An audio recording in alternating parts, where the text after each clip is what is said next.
What if everything we thought we knew about history was only half the story? Scattered across the timelines of human civilization are puzzles that defy logic, anomalies buried beneath centuries of silence, a manuscript written in no known language, a device centuries ahead of its time, cities that vanished without a trace, and monuments whose true purpose we may never fully understand. These aren't legends whispered around campfires. These are real, documented, studied, and still unexplained.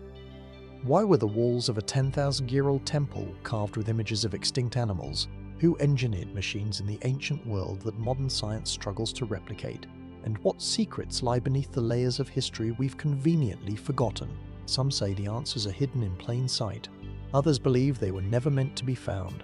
So sit back, relax, and let's dive into the mysteries that refuse to stay buried. These are history mysteries you need to know. Now, in the heart of the Mongolian steppe, where the earth rolls out like a sea of time, untouched and untamed, one of history's greatest mysteries remains buried, literally, somewhere beneath these wild plains, or perhaps hidden deep within an unknown mountain tomb, lies the final resting place of a man whose name once shook the foundations of empires. Genghis Khan. Born as Turan in the year 1162, he would rise from tribal obscurity to forge the largest contiguous land empire the world has ever known. The Mongol Empire stretched from the Pacific Ocean to the edges of Europe, built through an iron will, ruthless military precision, and an almost supernatural charisma.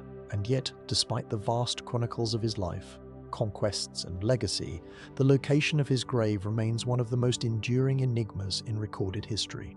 How could a man who changed the course of civilizations disappear without a trace? According to Mongolian tradition, Genghis Khan died in 1227, possibly after falling from his horse during a campaign against the Western Jia dynasty in what is now northwestern China. But the details of his death, like much of his personal life, are shrouded in secrecy, myth, and contradiction. Historical accounts say his body was returned to Mongolia, likely to the region of his birth. But from there, the trail goes cold. The official Mongol record, The Secret History of the Mongols, makes no mention of the burial site.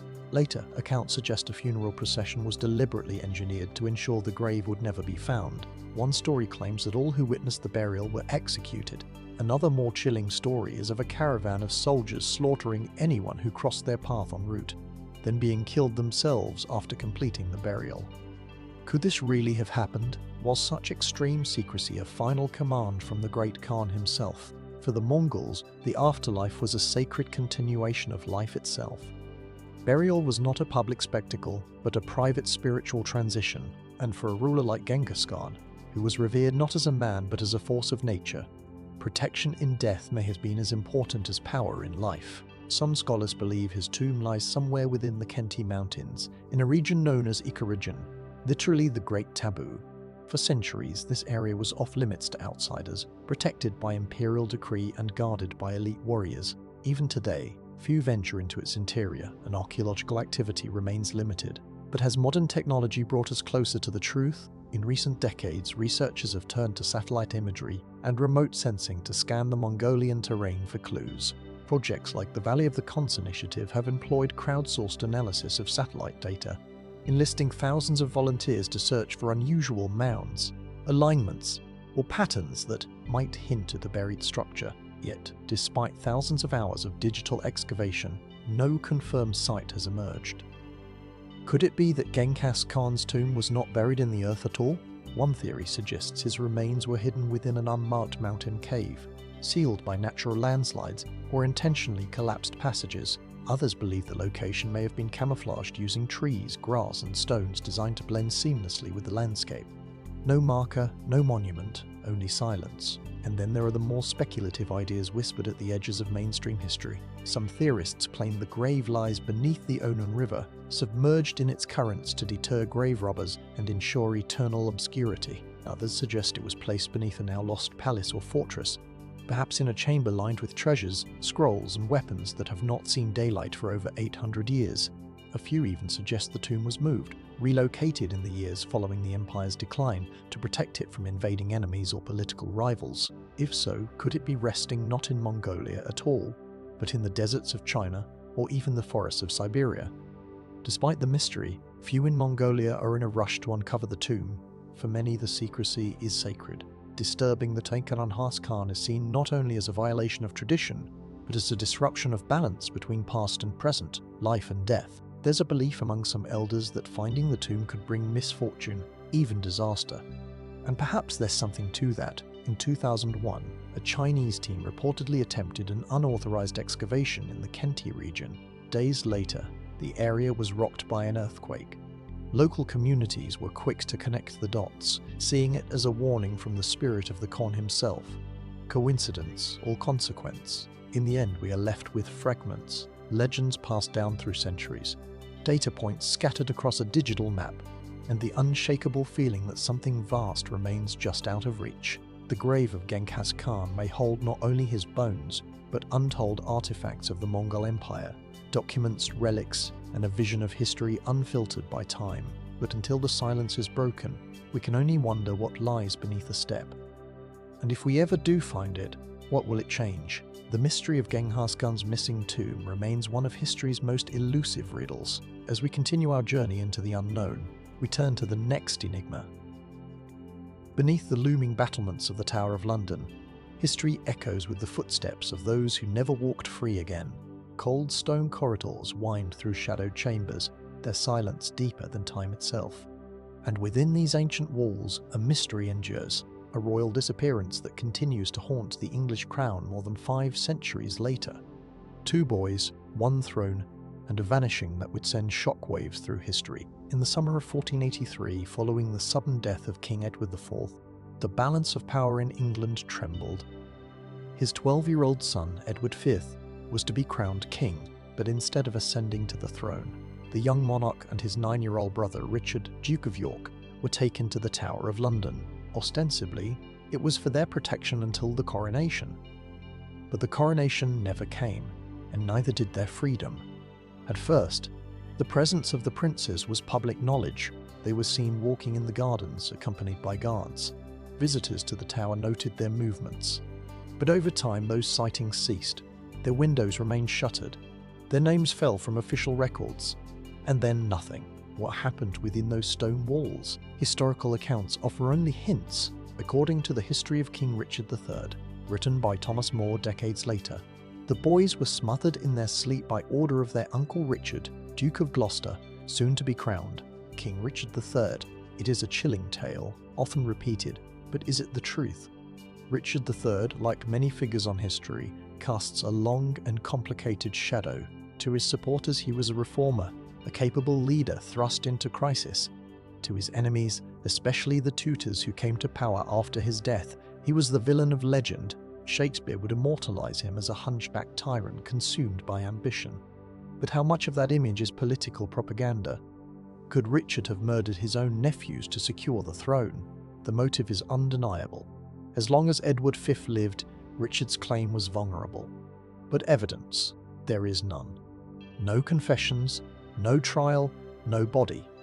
Just silence. And silence too from the tower. Other suspects have emerged in the centuries since. Some believe the orders came not from Richard, but from Henry Stafford, Duke of Buckingham, his ally turned rival, whose own ambitions ran dangerously close to the crown. Others point to Henry VII, the first Tudor king, who married the prince's sister and had a clear motive to erase any competing Yorkist claims. After all, by the time Henry took the throne in 1485, the boys had long vanished. Yet he never opened an investigation, never pursued the truth. Did he already know it? And then there are stranger threads pulled from the edges of recorded history. Some suggest the boys never died at all, that one or both escaped the tower in disguise, smuggled out by sympathizers. Over the years, a handful of claimants emerged, most notably Perkin Warbeck, who in 1490s claimed to be Richard, Duke of York, and led a rebellion against Henry VIII. Though ultimately captured and executed, Warbeck's calm insistence and detailed knowledge of court life left some wondering. Could he have been telling the truth? But perhaps the most tangible piece of the puzzle came much later, beneath a staircase. In 1674, during renovations to the White Tower, workmen unearthed a wooden box beneath a demolished staircase. Inside were the remains of 2 children. No markings, no names. King Charles II ordered the bones placed in Westminster Abbey under a plaque reading, Here lie the remains of Edward V and Richard, Duke of York. Yet even this is unresolved. The bones were never conclusively identified. In 1933, a limited scientific examination confirmed the remains belonged to two children, approximately the right ages. But no DNA analysis was done, and the findings remain inconclusive. The urn remains sealed, its contents untouched since that brief examination nearly a century ago. Why not test them now? The question has sparked debate among historians, scientists, and royal officials. Some argue it would bring closure. Others insist it would disturb a sacred burial or worse, yield nothing definitive. And so the bones lie in silence still. The mystery of the princes in the tower endures not because it cannot be solved, but because no answer seems fully satisfying. Every theory raises new questions. Every clue leads to another shadow. Were the boys murdered in secret? Their bodies hidden to erase a dynasty? Or did one live, lost to history under another name, a forgotten heir to a lost crown? In the end, we are left with echoes, the whisper of silk in a stone corridor, the image of two boys at a window, and the unrelenting stillness of a door that never opened again. Could the truth still be waiting inside the tower's ancient walls? Or has it already been buried by time, by fear, or by design? As the mystery deepens, we continue our journey through history's most persistent riddles, and next we turn to a disappearance that still unsettles the coldest corners of the sea. High in the remote reaches of northern Canada, nestled among the barren lands of what is now Nunavut, lies Anjakuni Lake, the still glacial body of water that reflects the pale Arctic sky like a sheet of glass. The land surrounding it is empty, harsh, and timeless. Caribou migrate across its shores. The northern lights dance above it in winter's deep silence. Few people travel here now, but in the 1930s, this place held life. An Inuit village once stood on its shores, modest, resilient, woven deeply into the rhythms of the land. Then one day, it was simply gone. No bodies, no signs of struggle, no answers. What happened at Anjuni Lake? The mystery begins, at least in written record. In November 1930, Joe Liu, a Canadian fur trapper, was traveling through the Kabalik region when he made a routine stop at the Inuit settlement on the edge of the lake, a place he had visited before and where he was known to the community. What he found disturbed him deeply. The village was silent. Campfires had burned out. Food had been left in cooking pots untouched. Sled dogs, usually tethered nearby, were nowhere to be seen. Labels searched the small igloos one by one. Each was abandoned, but not destroyed. Belongings were still inside. Weapons, clothing, supplies, all left behind as if the occupants had walked away in the middle of their lives and never returned. But why? Leal reported what he saw to the Royal Canadian Mounted Police. The RCMP conducted an investigation. According to the most circulated version of events, they confirmed that the entire population, estimated to be around 30 people, had disappeared without explanation. A disturbing detail followed. The graves in a nearby burial ground had been opened. Some sources claimed they were found empty. Over the years, the story of the missing village took on a life of its own. It was repeated in newspaper columns and mystery anthologies. Details began to shift. In some retellings, mysterious lights were seen in the sky before the disappearance. Others spoke of strange bluish tracks in the snow that did not resemble human or animal footprints. A few even claimed the village had been swallowed by some unnatural force, an idea popularized in later decades by UFO enthusiasts and fringe researchers.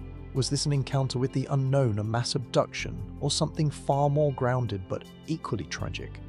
Skeptics argue that the entire event may have been exaggerated or even fabricated. In 1959, an official statement from the RCMP declared that no such disappearance had been recorded, and that the Anjakuni Lake story was likely a blend of folklore and misreporting.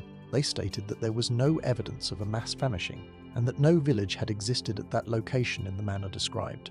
So was it all a myth? Perhaps not entirely. There were Inuit communities in the region at that time, and fur trappers and travelers did interact with them. Miscommunication between cultures, language barriers, and oral traditions passed down through generations can sometimes produce narratives that blend fact and metaphor. It's possible that a small group of families relocated suddenly, perhaps to follow game migration or due to illness or death. In such a harsh climate, swift movements were sometimes necessary. To an outsider unfamiliar with the nuances of Inuit life, such an absence might have appeared more mysterious than it truly was. But then there are the persistent details, too specific, too chilling to be easily dismissed. Why would graves be disturbed if that detail was indeed true? Why leave behind tools and food, items essential for survival in the subarctic winter? Why would sled dogs, so vital to the Inuit way of life, vanish or be found dead, as some accounts claim? And what of the lights in the sky?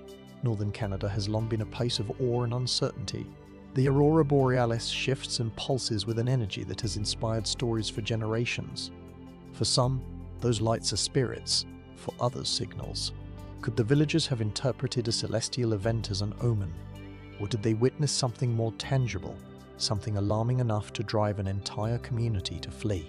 Modern historians and anthropologists tread carefully when approaching this story. Many stress the importance of respecting Inuit oral traditions, while also recognizing the ease with which stories can be distorted through retellings, especially those filtered through colonial or sensationalist lenses. Yet the story of Anjuni persists. It appears in books, documentaries, and online archives. Though questioned and revised, it has never been conclusively debunked. It remains on the thin line between folklore and fact, a ghost in the Canadian wilderness. Whether the villagers at Angakunu Lake truly vanished, or whether the tale evolved from misunderstanding and isolation, something about this place invites stillness, a pause, a question whispered into the wind. What happened here beneath this sky on the edge of the unknown? Was it a natural tragedy, a forgotten migration, or something we're not yet ready to understand? As we leave the frozen silence of Anjuni Lake behind, we continue our search for answers through the pages of history. Next, we turn to a stormy night and a ghost ship whose sails were never lowered in the far reaches of the Canadian Arctic, where the sea turns to jagged ice and the sun vanishes for months at a time, lie the cold, scattered remnants of one of the most tragic and perplexing exploration efforts in British history. It is a place where compasses falter, time stands still, and the ice keeps its secrets.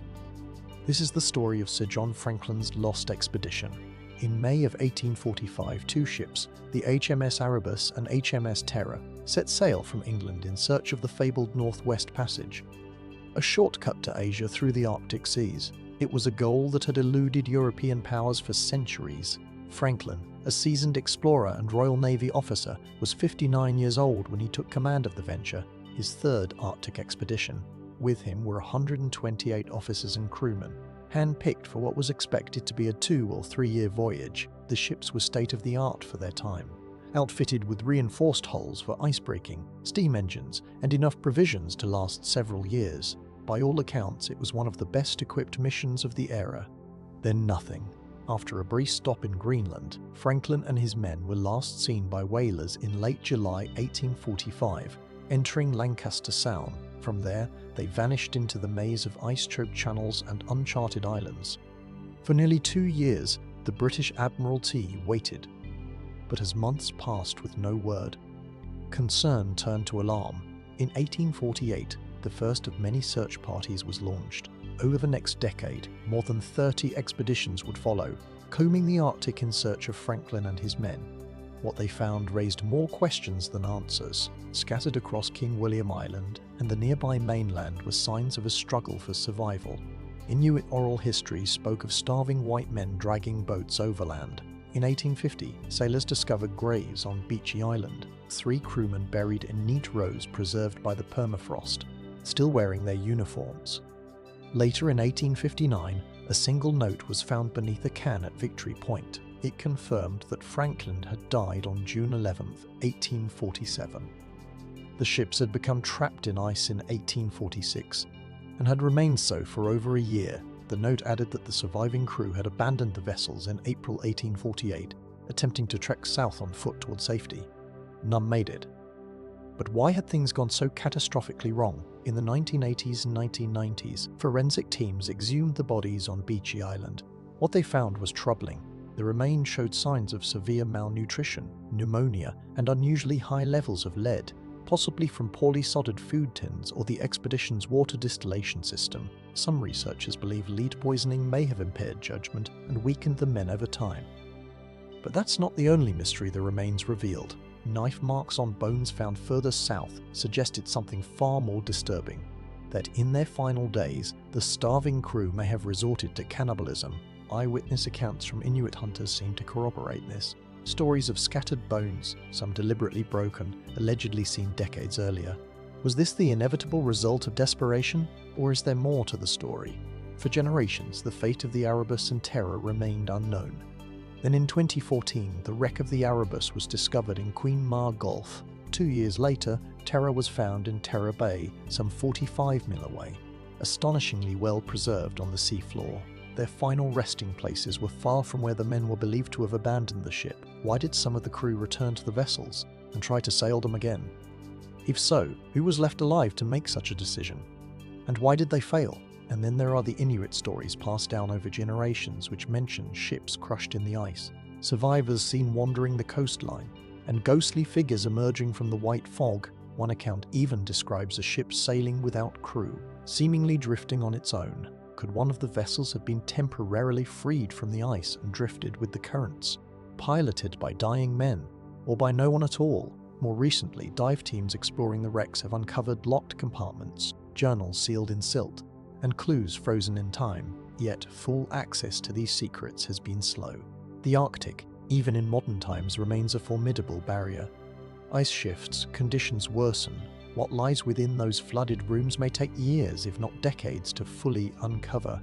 The Franklin expedition stands as one of the most haunting episodes in the annals of exploration, not merely for its tragic outcome, but for how little we still understand. In an age of empire and innovation, how could two of the most advanced ships of the 19th century vanish into silence? Was it hubris, miscalculation, environmental catastrophe? Or is something still missing from the story? Something buried in the ice, waiting for the right season or the right eyes. What secrets sleep beneath the frozen sea? And what will they say about those who dared to cross it? As our journey through history's unanswered questions continues, we set our sights on another enigma, one that surfaced not from ice, but from the ocean's darkest depths. A ship adrift with no soul aboard? No. Beneath the golden haze of the Chinese dawn, the ruins of the Han Imperial City still whisper of former glory. Stone paths wind through overgrown gardens once reserved for emperors and princes. Somewhere in these silent chambers, echoes of a vanished dynasty linger. Footsteps lost to history, names erased by fear, and a mystery nearly 2,000 years old. This is the story of Emperor Wu of Han and his missing royal children, reigning from 141 to 87 BC. Emperor Wu, also known as Hom Wei, was one of the most powerful and influential rulers in Chinese history. Under his leadership, the Han dynasty expanded to unprecedented territory, stretching deep into Central Asia. His court glittered with wealth, artistry, and ceremony. But his reign, despite its splendor, was also marked by shadows, suspicion, purges, and palace intrigues that often ended in blood. And among the most enduring mysteries of his rule is the fate of several of his children, princes and princesses who disappeared from the historical record, their lives ending not with death notices, but with silence. The official histories, carefully curated by imperial scribes, offer only fragments. We know that Emperor Wu fathered over a dozen children with multiple consorts. Some were raised as heirs apparent, others appointed to military commands or regional fufts.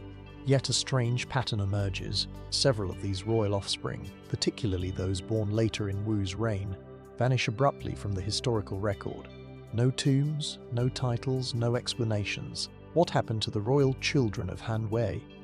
One of the most well-documented and troubling cases involves Lu Ju, Emperor Wu's only surviving son with his empress. Named Crown Prince in his youth, Lu was known to be scholarly, respectful, and devoted to Confucian ideals. For many years, he was seen as the clear successor to the Han throne, but in the final decade of Wu's rule, paranoia crept into the palace. Emperor Wu had become increasingly obsessed with immortality and spiritual protection. Taoist mystics and alchemists were welcomed into the court. Reports of witchcraft and black magic flourished. Soon these accusations reached the royal family. In 91 BC, a shocking series of events unfolded. The Crown Prince was accused of treason, part of an alleged conspiracy involving sorcery and assassination. A palace uprising followed. Leo, overwhelmed and abandoned, took his own life. His mother, the Empress, did the same. Thousands were executed in the purge that followed, but Lu Xu was the only one. Records suggest that two of Emperor Wu's daughters also vanished under mysterious circumstances. One is said to have fallen ill and died. Another reportedly sent away from the capital, never to return. Details are scarce. The Imperial archives offer no dates of death, no burial sites, and no political explanation. Were they silenced for what they knew or simply erased along with their disgraced brother? Some scholars believe that these disappearances were the tragic byproduct of the Emperor's later-stage paranoia, a ruler nearing the end of his life, haunted by omens, betrayed by dreams, and surrounded by ministers eager to manipulate his fears. Others point to the volatile power dynamics within the inner court. Jealous consorts, scheming eunuchs and political rivals who may have orchestrated the fall of the royal children to secure their own positions. And yet, other voices suggest there may be more to the story. Could it be that not all the missing children died? Some believe that a handful may have been exiled under secret names, sent into distant provinces under the pretense of death or disgrace. One ancient account buried in a minor local chronicle speaks of a golden child who lived among commoners and maintained imperial customs in secret. No name is given, no province is cited, just a phrase, "He who walks with the burden of stars." Fanciful legend, perhaps. But in recent years, archaeological digs in remote parts of western China have uncovered graves bearing royal emblems on otherwise humble tombs, symbols resembling Han-era seals, yet with no accompanying records in the central archives. Some believe these could be lost children of the court, buried far from the gaze of the capital. We may never know the full truth. So much of imperial history was shaped by what was preserved and, more importantly, by what was intentionally omitted. The Han dynasty, like many great empires, managed its legacy with careful precision. To remove a name from the record was to erase a life from collective memory. What makes the disappearance of Emperor Wu's royal children so chilling is not only their fate, but the silence that follows it. Were they victims of betrayal, caught in a palace war of politics and prophecy? Or were they survivors scattered to the corners of an empire too vast to trace? In the end, these vanished princes and princesses remain ghosts in the margins of history, half remembered, half denied. Their names survive only as questions. What lies buried beneath the earth of Han China? And what stories have yet to be unearthed from the silence of the imperial court? As we journey deeper into the shadows of forgotten power, we turn next to a strange and sudden silence from the Atlantic. A vessel found drifting, abandoned and utterly intact. In the heart of the Ural Mountains, where the air turns bitter in the stillness of early dawn, silence blankets a clearing once hidden by thick pine. Here, beneath the pale sky of Siberia, history turned on itself in 1918, violently, abruptly, and without witness. This was the final resting place of the Romanovs. Or so the official story goes. But what if one of them survived? Among the many mysteries left in the wake of the Russian Revolution, few have stirred more speculation than the fate of the Romanov daughters, and of them all, one stands out, poised, serene, and haunting in her absence. This is the story of Grand Duchess Tatiana Nikolai, and the possibility that she may not have died when the world believed she did. Tatiana Nikolaevna, the second daughter of Tsar Nicholas II and Empress Alexandra, was born into a world of opulence and rigid duty.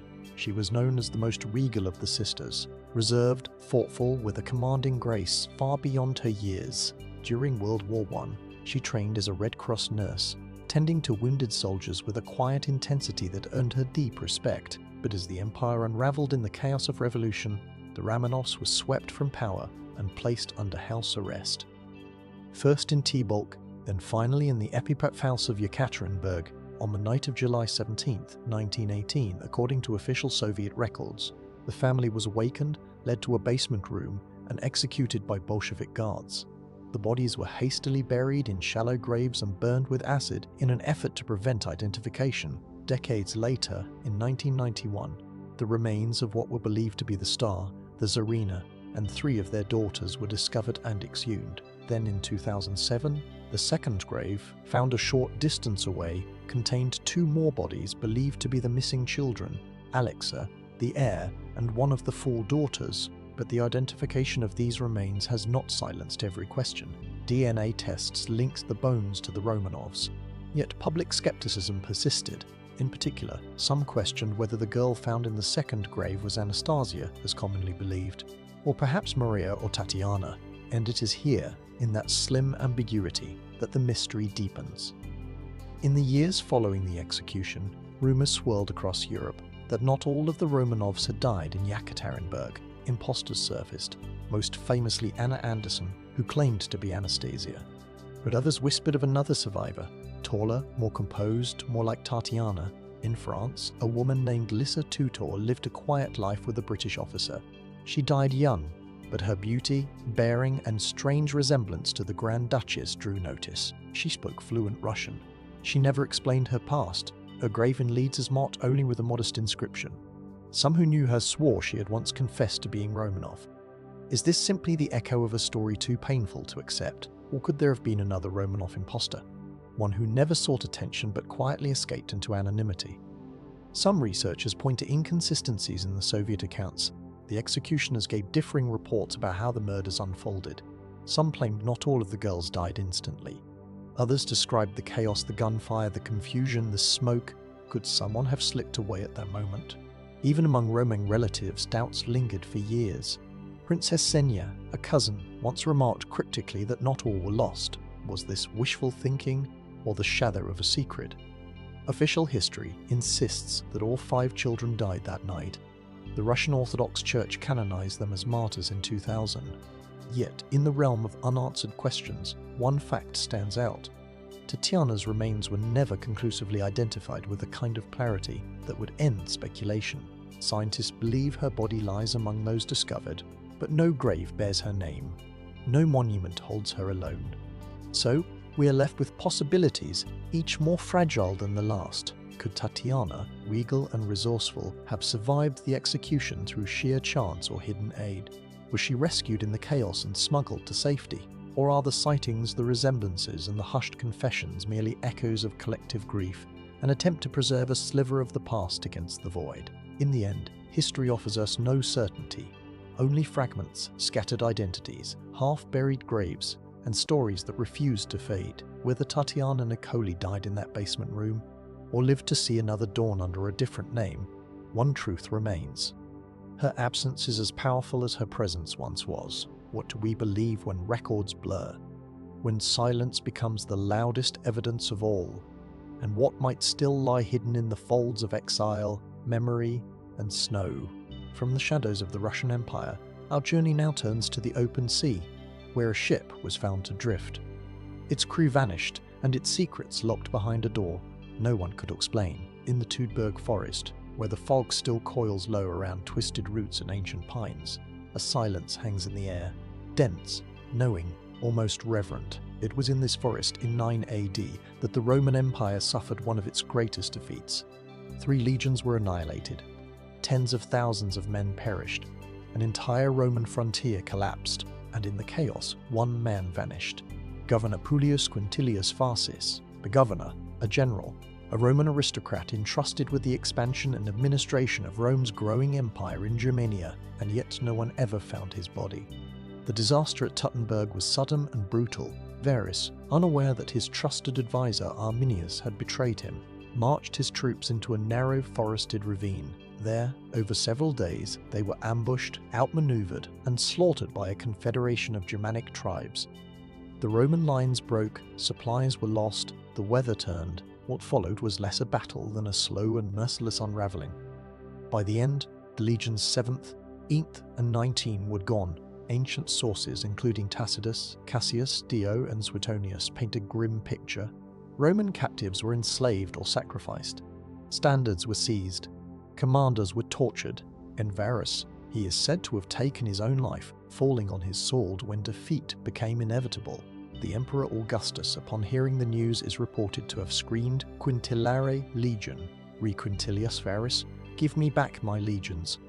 But what of Varus himself? His body, according to Roman records, was never recovered. Or was it?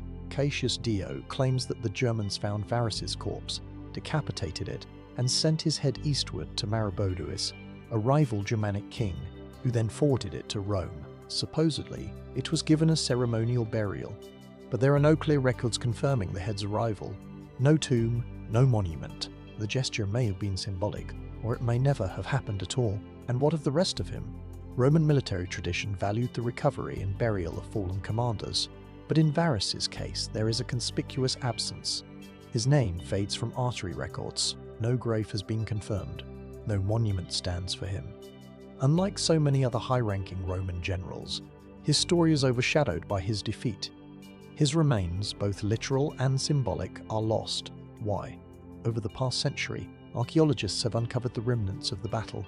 Bent swords, shattered helmets, human bones charred and broken. The site near Chalk is now widely believed to be the place of the ambush. But even here, no evidence has ever pointed conclusively to Varus. No royal ring, no general's armor, no marker of a man who once governed half the empire's northern frontier.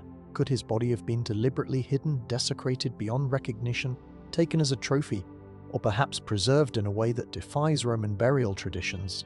And then there are the fringe theories, those that exist on the outer edges of historical curiosity. Some speculate that Varus never died in the battle at all, that he may have been captured alive and taken deep into Germanic territory, hidden or executed far from the battlefield.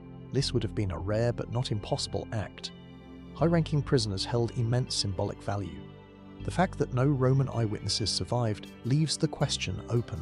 Others suggest that the narrative of his suicide was fabricated, a story constructed to shield Roman pride from the even greater shame of a living general in enemy hands. It's worth noting that most of what we know about Varus's death comes from later Roman historians writing years, even decades after the event.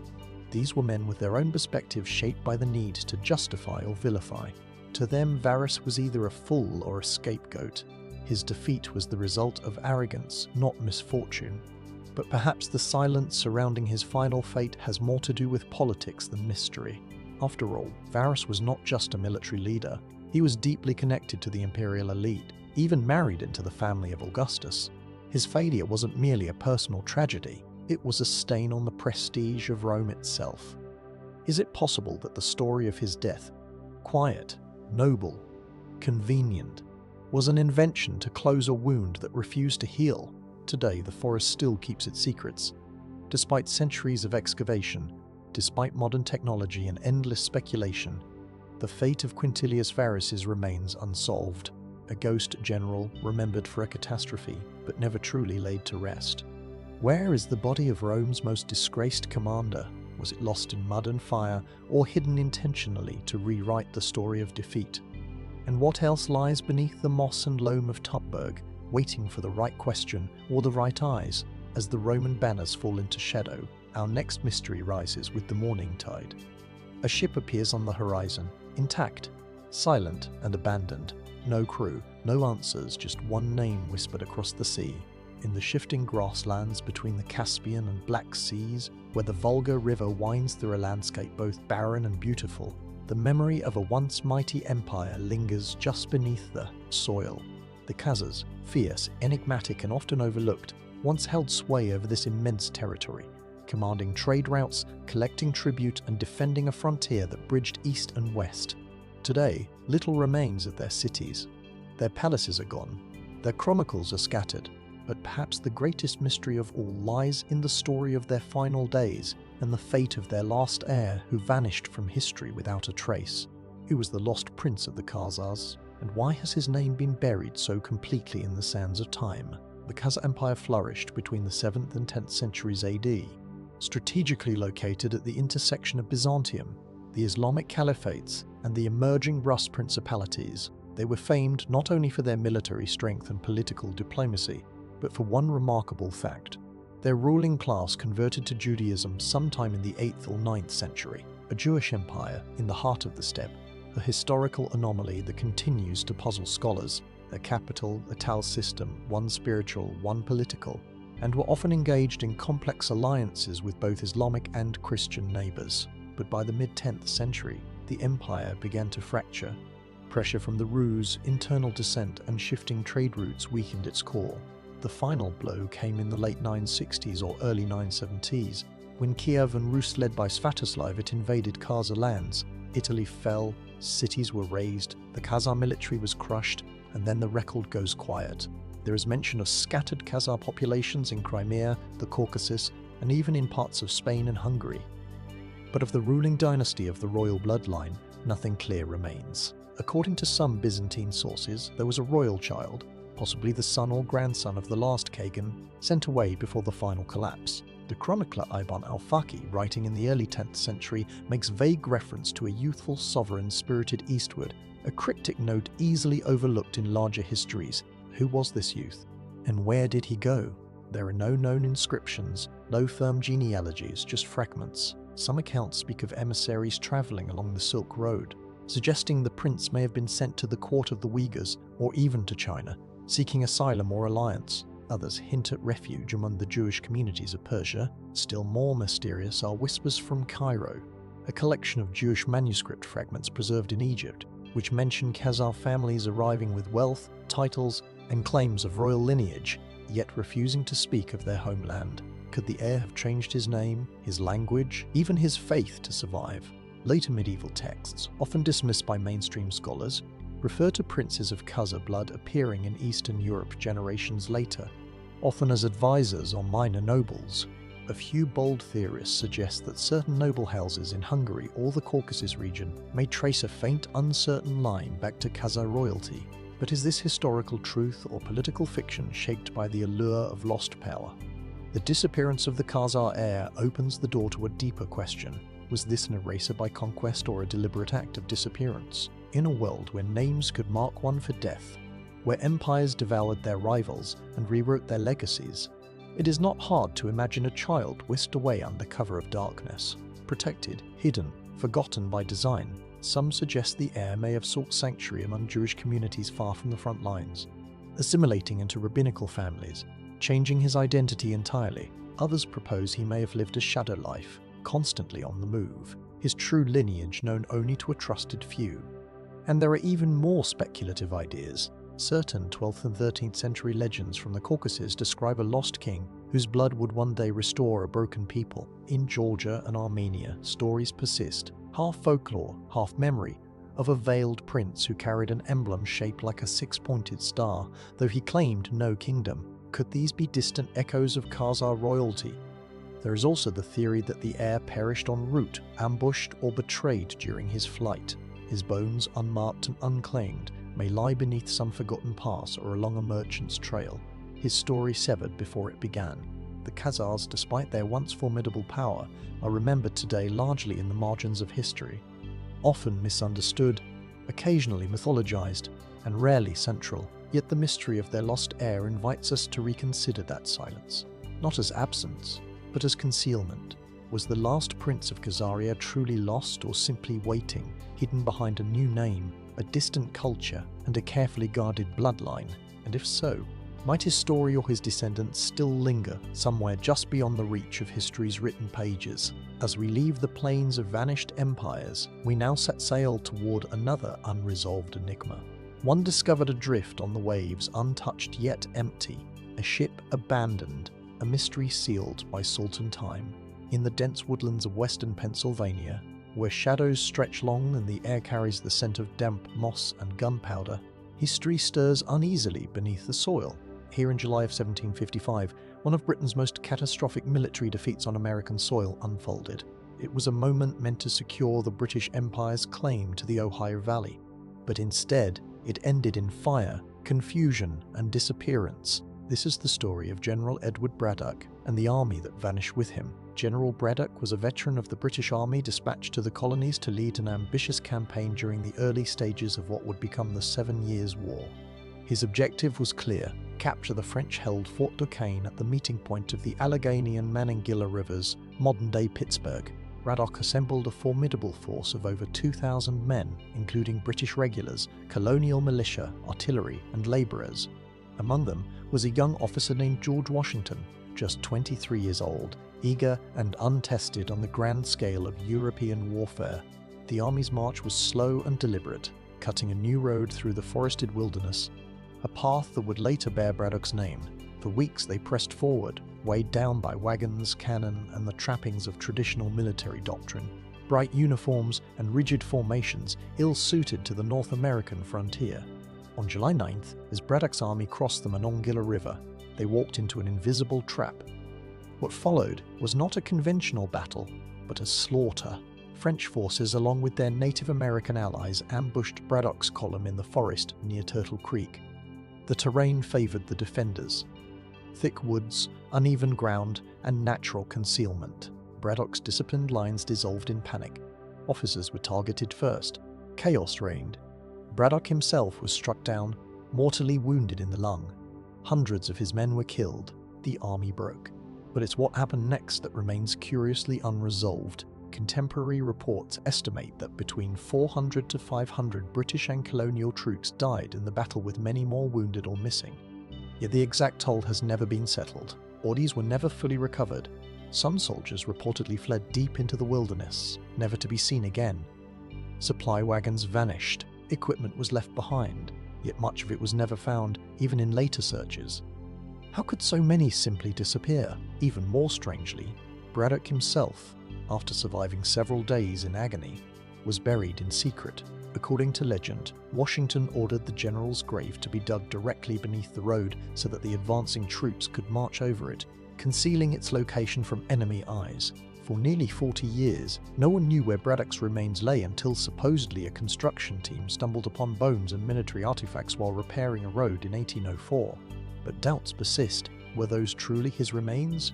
The artifacts recovered included buttons and a sash, but the skeleton was incomplete, and no written records confirmed the identification beyond local accounts. And what of the soldiers who vanished? Were they killed and buried in unmarked forest graves, or did some desert entirely, disappearing into the wilderness to avoid blame or punishment? There are scattered accounts from frontier settlers who later claimed to have encountered redcoats living among native tribes, speaking English, but refusing to return. Some say a small band of survivors headed west, never rejoining the British command. Could a portion of Braddock's army have gone entirely off the record? Over time, this unexplained loss took on an eerie reputation. Locals began referring to it as the Ghost Column, a vanished detachment of soldiers neither accounted for nor confirmed dead. In the 19th and early 20th centuries, treasure hunters roamed the region hoping to find buried weapons, gold, or the lost payroll that Braddock's army was rumoured to carry, funds meant to secure alliances or pay colonial support. While some cannon and scattered musket parts have been unearthed, the supposed treasure and any proof of mass burials remains elusive. Modern archaeologists have scoured parts of the battlefield near Braddock's Road, and while signs of the conflict remain, there is still no full record of who died, who survived, and what truly happened in the confusion after the ambush. The forest, it seems, is unwilling to give up all its secrets. In the larger narrative of empire and revolution, Braddock's defeat is often seen as a cautionary tale, a reminder of the perils of arrogance and the limits of imported strategy. But for those who still walk the woods, who study the lists of the missing, who listen to the legends, the question remains open. Where did they go, the men who marched into the trees and never came out? What trails did they take? What lives did they lead in the aftermath of silence? And could there still be remnants, graves, journals, artifacts waiting beneath centuries of soil? Their stories forgotten but not entirely lost. As the leaves rustle and the forest draws its curtain once more, our journey takes us to the sea, to the haunting spectre of a ship left perfectly intact but completely abandoned, a floating riddle whispered only by the waves. The sun beats mercilessly over the Anatolian plateau, casting long shadows over ruined fortresses and forgotten roads. Here, amidst the brittle grasses and rock-strewn hills, armies once marched under crosses raised high against the sky. Crusaders cloaked in the fervour of divine purpose traversed these lands with a single aim to reclaim Jerusalem. But in the year 1101, one such army vanished almost completely from the historical record, not in myth, not in legend, but in the hard terrain of real geography and the puzzling silence of real history. This is the mystery of the lost Crusader army of 111, following the success of the First Crusade, which captured Jerusalem in 1099. News of victory swept through Europe like wildfire. Inspired and emboldened, waves of fresh volunteers took up the cross. Kings, knights, peasants, they came from across France, Germany, and Lombardy. But unlike the first, this second wave lacked unity, preparation, and reliable intelligence. Known collectively as the Crusade of 1101, these expeditions were not officially sanctioned by the Pope, nor led by a single clear commander. Instead, they were splintered into three main groups, each taking different routes through Byzantine territory into Anatolia, modern-day Turkey. Their destination, the Holy Land. Their fate, one of the most devastating and least understood disasters of the entire crusading era. The largest contingent, made up of Lombards and other Italians, numbered perhaps 20,000 or more. They were accompanied by a few seasoned leaders such as Stephen of Blois, who had fled the First Crusade in shame and now sought redemption. But many were undisciplined, poorly armed, and driven more by zeal than by strategy. As they entered Turkish territory, they were shadowed by the forces of Kelaj Arnan Thirst, the Seljuk, Sultan of Rome. Unlike in 1096, the Turks were now prepared, unified, and determined to strike back. At first, the Crusaders made some progress, sacking a few towns and advancing toward Iconium, modern-day Kdot, but the terrain worked against them.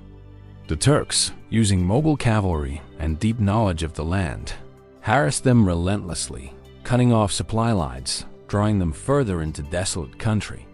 Then came the trap. At the Battle of Merkin, sometime in August of 1101, the Crusaders were surrounded. Contemporary chronicles speak of panic, infighting, and collapse. Thousands were slaughtered. Survivors were captured or enslaved. Only a scattered few, mostly nobles and mounted knights, escaped. Entire segments of the army disappeared, leaving no record of individual fates or burial grounds. But what truly happened in that killing field? Why is so little known even in the chronicles of the time? The chroniclers of the First Crusade, people like Folter of Charter or Aina Kenny, had little to say about the 1101 disaster. It was as if the church and the courts of Europe preferred to forget the failure. There were no heroic songs for Merk, no relics returned from the fallen, no grand tales of martyrdom. It was in effect erased, absorbed into the silence of collective shame. And yet some traces remain. Local Anatolian folklore refers to armies of iron men who were swallowed by the land in the 19th and 20th centuries. Several foreign explorers in central Turkey reported encountering strange mounds and unmarked graves believed to contain Crusader remains, though never properly excavated. Were these the lost men of 1101? There are also darker theories. Some scholars suggest that many Crusaders, after being captured, were either forcibly converted or enslaved, assimilated into Turkish society, and erased as individuals. A few Arabic sources describe Frankish warriors serving as mercenaries in Muslim armies decades later. Their origins forgotten, their crusading oaths broken. Could survivors have chosen survival over faith? Others wonder whether the army fragmented well before the final battle. With no clear command and growing hunger, perhaps detachments splintered off, heading south or east, some maybe even trying to reach the Holy Land by alternate paths. If so, their stories were never recorded. And then there is geography itself. Much of the central Anatolian plateau remains only partially explored archaeologically. Shifts in trade routes, wars, and resettlement have obscured many medieval sites. It's possible that bones still lie beneath fields once walked by shepherds or trampled by Ottoman armies. Long forgotten, their stories sealed in silence. The disaster of 1101 marked a turning point. It hardened Turkish resistance, destabilized Byzantine trust in Western allies, and revealed the dangers of disorganized zeal. But more than that, it left a strange void in the historical record. A question with no firm answer.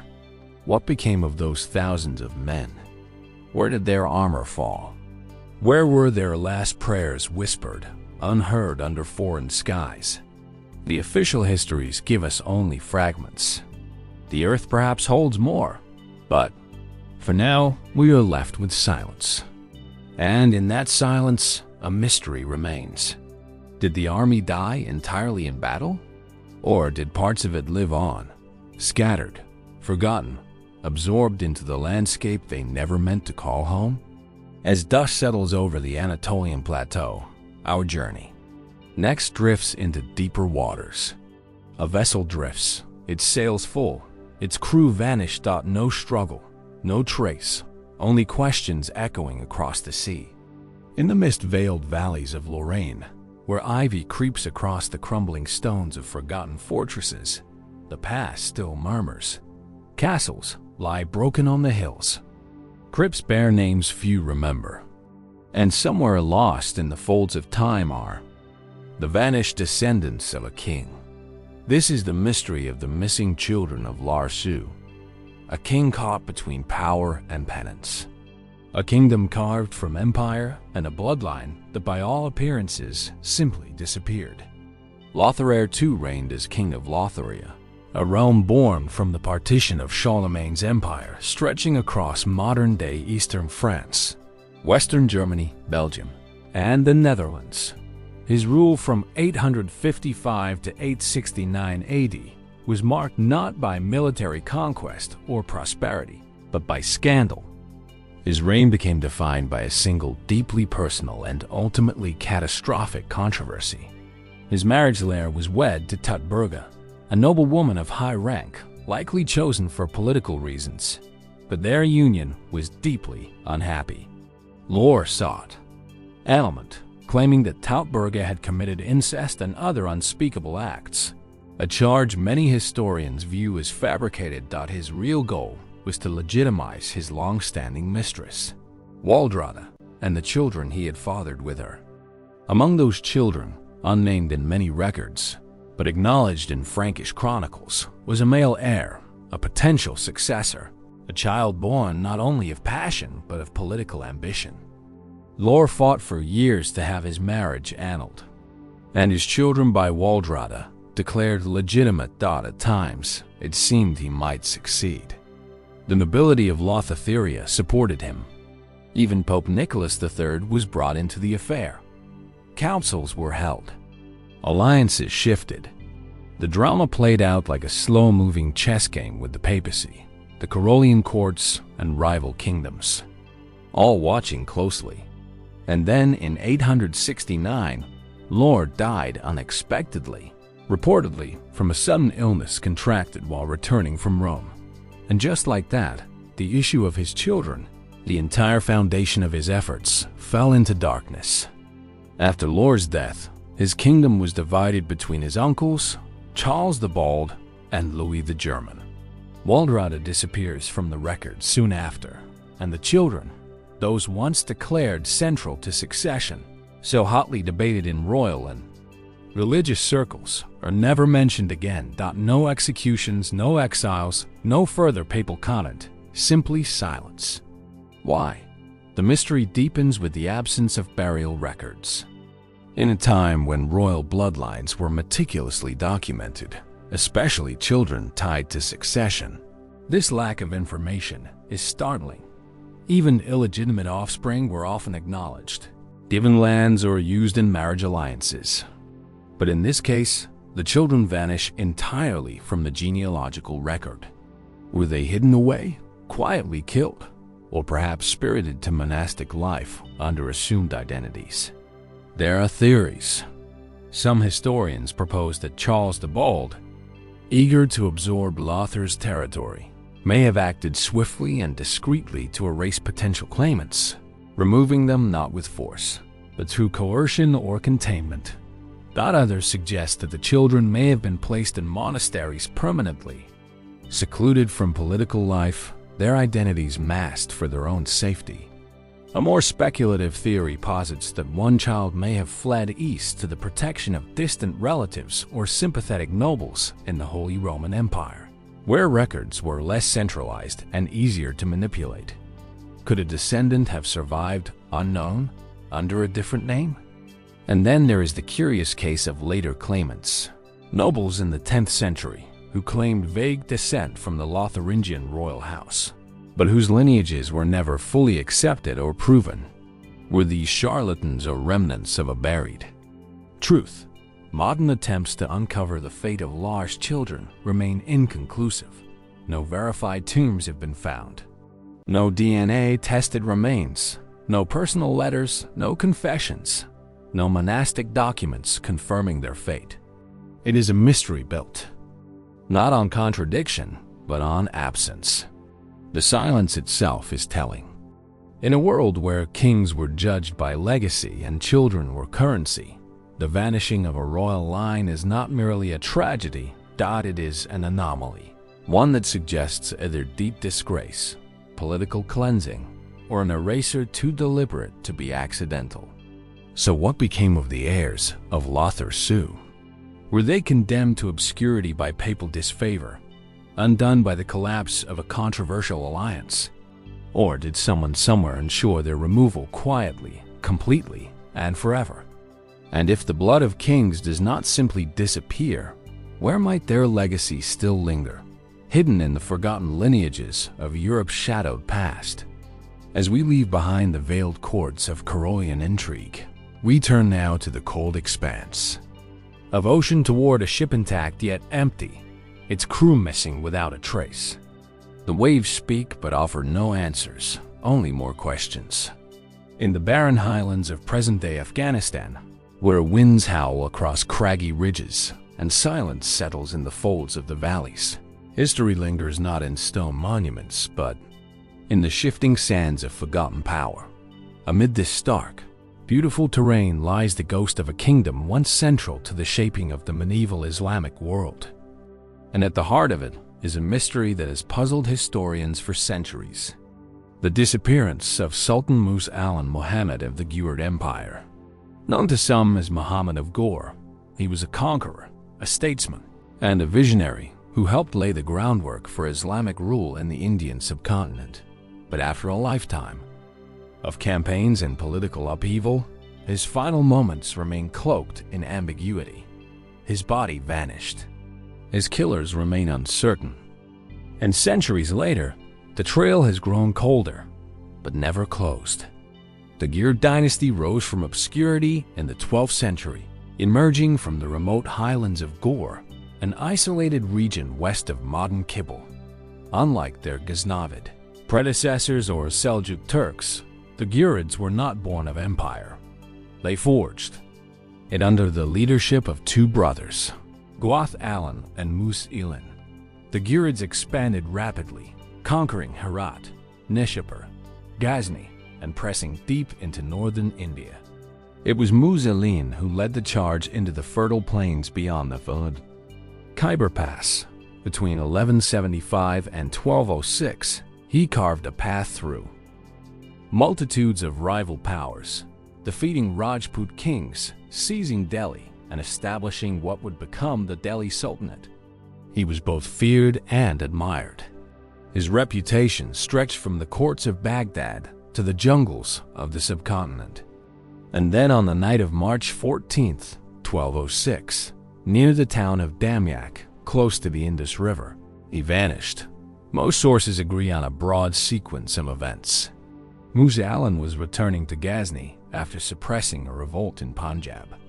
He had camped for the night with a small escort, but sometime before dawn, assassins crept into his tent.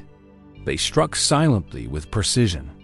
The Sultan was dead before he could rise. Yet, that is where clarity ends and speculation begins. Some chronicles claim the assassins were part of the Nasari Ismos, also known in Western lore as the Assassins, a secretive Shia sect known for high-profile political killings. Others argue it was an inside job engineered by ambitious nobles or rival gurus factions eager to seize control.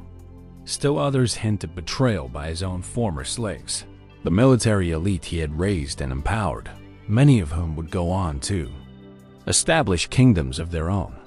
But the central mystery is this: Musa al-Din's body was never recovered. Unlike the deaths of other rulers of the period, which were typically followed by elaborate funerals or tomb constructions, no grave for the Sultan exists, no mausoleum, no cenotaph, no burial site sanctified by religious verse or guarded by descendants. Only the faintest references in Persian and Arabic texts, most written decades or centuries after the event, speculate that his remains were taken back to Ghazni or possibly hidden in Ghor. Yet, no archaeological evidence has ever been found. Why would the body of one of the most powerful figures in Islamic Asia disappear so completely? Some historians suggest the Sultan's remains were secretly buried to prevent desecration, either by rival dynasties or the Ismos themselves. Others propose that a ceremonial burial did occur, but in a remote mountain village known only to a select few. Oral legends in Gore speak vaguely of the one who sleeps beneath the dark hill, possibly referencing Moisaldane, but no expedition has confirmed such a location. Then there is the theory, controversial yet persistent, that he never died at Damio at all. This narrative suggests that the assassination was staged either by Muzaline himself, weary of ruling and beset by enemies, or by his most trusted commanders. According to this idea, he escaped east or retreated into religious exile, living out his final years as a mystic in a hidden monastery. A few Sufi manuscripts mention a veiled teacher, the rider from the mountains, whose origins were deliberately obscured. But without names or dates, the connection remains purely speculative. And yet, what would drive a man who had built an empire to walk away from it? Could the constant wars, the betrayals, the burden of rule have weighed too heavily? Or is this merely a story we project onto a blank space? An explanation for a silent history cannot be filled. Muzaddin's disappearance left a vacuum, one that was quickly filled by his Mamluk generals, many of them former slaves. Tba Ali Nabaj, one of his favored commanders, became the first Sultan of Delhi, marking the birth of Muslim dynasties in India that would endure for centuries. Yet their founder remains to this day a man without a grave, no bones, no tomb. No epitaph. Where does a ruler go when the world he shaped forgets where he fell? Was his body hidden? Or was the truth simply lost amid the crumbling empires he left behind? And in a landscape shaped as much by myth as by stone, perhaps the Sultan himself has become a symbol of ambition, of fragility, and of the enduring. Enigma that waits wherever history goes quiet. As the winds sweep over the empty ridges of Gore, we now journey to a different kind of disappearance. One not of kings or armies, but of an entire community, sealed in silence, lost in the cold north. A village that vanished without a trace. In the heart of what was once the Seljuk dominion, stone domes and minarets rise like fossils from the earth, weathered by centuries of wind, yet still bearing the marks of imperial grandeur. Cities like Isfahan and Ray, once centers of power and poetry, now hum quietly beneath layers of memory.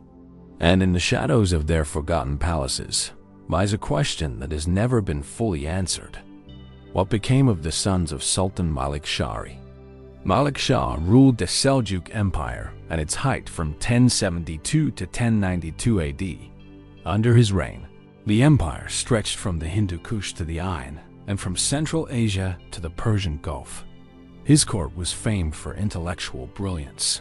Astronomers, like Omar Khayyam, worked under his patronage, and the empire's administrative structure was refined by the legendary vizier, Nissim al-Mulk. But power in the Seljuk world was never absolute. Malik Shah's authority was balanced precariously between tribal loyalties, military commanders, and religious factions. When he died unexpectedly at just 37 years old, the empire began to fracture almost immediately. And it is here in the aftermath of his death that the fate of his children becomes veiled in mystery.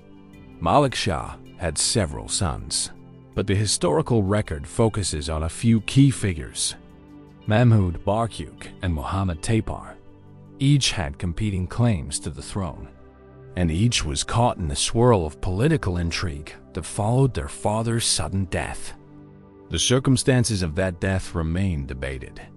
Some sources claim illness, others whisper of poison, possibly orchestrated by court factions, or even the feared Narials known to Europeans as the Assassins. With the Sultan gone, chaos erupted. Rival viziers supported different heirs. Provinces declared for different princes. The once great empire teetered on the brink of civil war. But what is curious, what continues to puzzle scholars, is not just the succession struggle. It is the way so many of Malik Shah's children disappear from view. some like Barkaruk did emerge, crowned in Rey and recognized briefly as Sultan. But his reign was contested at every turn, and many sources suggest he suffered from chronic illness. Others, like Mahmud, the Sultan's child by his influential wife, Turken-Katan, were manipulated as political pawns, declared Sultan in name only, then erased from power and from history with startling swiftness. Mahmud, in particular, is a mystery. Just 4 years old, he was declared Sultan in Baghdad, but his authority was never accepted by the broader empire. Turken-Katan, his mother, ruled as regent, an unusual move that angered the Abbasid Caliph and many Seljuk nobles. When Barkaruk's supporters countered with a rival claim, civil war broke out. Within a few short years, Mahmud vanishes entirely from the chronicles. Was he quietly killed, a victim of court politics, sent into exile, or perhaps hidden away in a distant fortress or monastery, too young to understand the role he'd been forced into? Even less is known about Malik Shah's other sons, minor princes whose names flicker briefly in manuscripts before being extinguished. Some may have been killed during the infighting that gripped the empire. Others may have been absorbed into provincial governorships, their power neutralized, their titles ceremonial.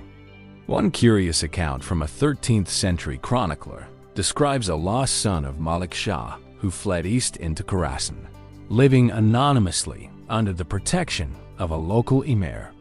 This prince, unnamed in the text, was said to have adopted a humble life as a religious scholar, fearing assassination. Yet, no further record of him exists. Was this a true account, or simply folklore layered onto the blank space where history failed to leave its mark? Another theory posits that Malik Shah's sons were the victims not of swords, but of selective memory. As the Seljuk Empire fragmented, later dynasties may have had little reason to preserve the lineage of rivals. Chroniclers loyal to victorious factions often shaped the past to serve the present. Names removed, reputations altered, bloodlines downplayed, and yet hints remain. Some genealogies from Anatolian Seljuk branches claim descent from Malik Shah, though these links are often unproven. Could a son have escaped west to the newly conquered lands of Byzantine Asia Minor, sowing the seeds of a future dynasty under a different name? Even architectural evidence offers whispers. An inscription at a mosque near Neshapur, long obscured by centuries of erosion, was recently translated that it refers to a son of Malik Shah, whose rule was brief, but whose piety was lasting. The name is worn away, the date ambiguous, but the implication is clear. The sons of Malik Shah did not all vanish. Some perhaps simply faded from political life and from history's spotlight. What is most striking in this mystery is the absence of mourning. No epic poems were written in their memory, no grand tombs raised in their honor. No official decrees commemorated their service or their sacrifice. For a dynasty obsessed with legitimacy and lineage, such omissions are telling. Were their stories deliberately buried? Or is this perhaps the inevitable fate of those caught in the storm of empire? Heirs too young, too vulnerable, or too inconvenient to survive. And if one of Malik Shah's sons did escape, did his descendants continue on in quiet anonymity, living lives untouched by the weight of imperial inheritance? Could their blood still flow in the veins of someone somewhere unaware of the legacy buried deep in their past? As the call to prayer drifts over the hills of Rey, our journey moves once more toward distant colder shores where a 15th century ship was found adrift at sea. A ship intact, but with not a soul aboard. Once the jewel of the Southern dynasty, still carries echoes of imperial splendor. Its lake, Westlake, is often described in poetic terms. Its waters are calm and mirror-like. Its islands are draped in willow and mist. Tourists gather by the shores, visiting temples, pagodas, and ancient causeways. But few realize how close they stand to one of China's deepest historical mysteries. Near the southern edge of this tranquil lake lies the famed Defy Temple. Its dark tiled roofs cast solemn shadows on centuries-old stone. There, behind a red-walled shrine, stand iron statues of 4 kneeling figures, heads bowed, hands shackled, facing a tomb long believed to contain the remains of General Yue, the Song dynasty's most celebrated patriot. And yet, some whisper that this tomb is empty. Where is Ufa really buried? Or more hauntingly, was he ever buried at all? Yu Yifei was no ordinary general. Born in 1103 during a time of national crisis, he rose through the ranks to lead the southern Song forces against the invading Gurchin Jin dynasty. His military skill was legendary. His loyalty to the emperor was unshakable. The people revered him as a defender of Chinese sovereignty, a symbol of incorruptible virtue. But such loyalty proved politically dangerous. In 1141, at the height of his military success, Wefa was summoned back to the capital by imperial decree. The Song court, eager to negotiate peace with the Jin, saw him as an obstacle. That same year, he was imprisoned on ambiguous charges, accused of treason without evidence, and executed alongside his son, Yue Yun, under the orders of Chancellor Qin Hai, a man widely reviled for his role in the betrayal. No public trial, no official explanation, just a hastily recorded death followed by centuries of unanswered questions. In the centuries that followed, Ufa was posthumously exonerated. The people venerated him as a martyr. Shrines were built. Poems were written. And eventually, the tomb at Westlake was established, said to contain his and his son's remains, finally honored after injustice. But is that what truly lies beneath the stone? Modern historians have long debated the authenticity of the burial site. While the temple dates back to the 12th century, it was rebuilt and restored multiple times over the dynastic eras. Fires, floods, and political purges erase much of the original architecture and records. The current tombs, marked by stately stone and surrounded by iron statues of Uef as accusers, were reconstructed during the Ming Dynasty hundreds of years after his death. No official excavation has ever confirmed the presence of bones or burial relics beneath the tomb. Could the temple be symbolic, more senatorial than crypt? Some Qing scholars pointed out that no contemporary Song records ever clearly stated where Ufa was buried after his execution. Others argue that his body may have been discarded in secrecy, hidden to prevent veneration or rebellion. In Chinese tradition, denying a proper burial was a powerful act of dishonor. If so, who later retrieved the remains? Were they real or simply claimed centuries later as part of political rehabilitation? Local legends in Henan province, where Yue was born, tell of a secret tomb hidden in the mountains near his ancestral village. Few 20th century researchers followed these stories, uncovering an unmarked burial mound matching the era, but no remains. No artifacts, no confirmation.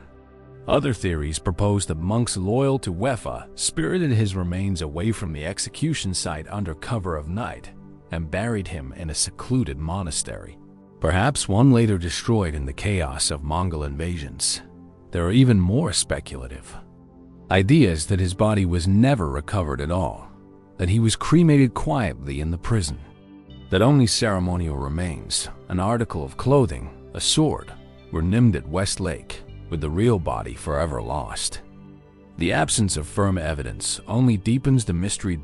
Despite calls from some modern historians and archaeologists to investigate the tomb, using ground-penetrating radar or limited excavation, the proposal has met resistance. Wefa is considered sacred. To disturb his resting place, even to confirm it, is viewed by many as disrespectful, so the silence remains unbroken. Today, visitors to the Defy Temple bow before the tomb, read the engraved eulogies, and place flowers at its base. The air is reverent. The pain of his betrayal still lingers in national memory, but few stop to ask, is the hero really here?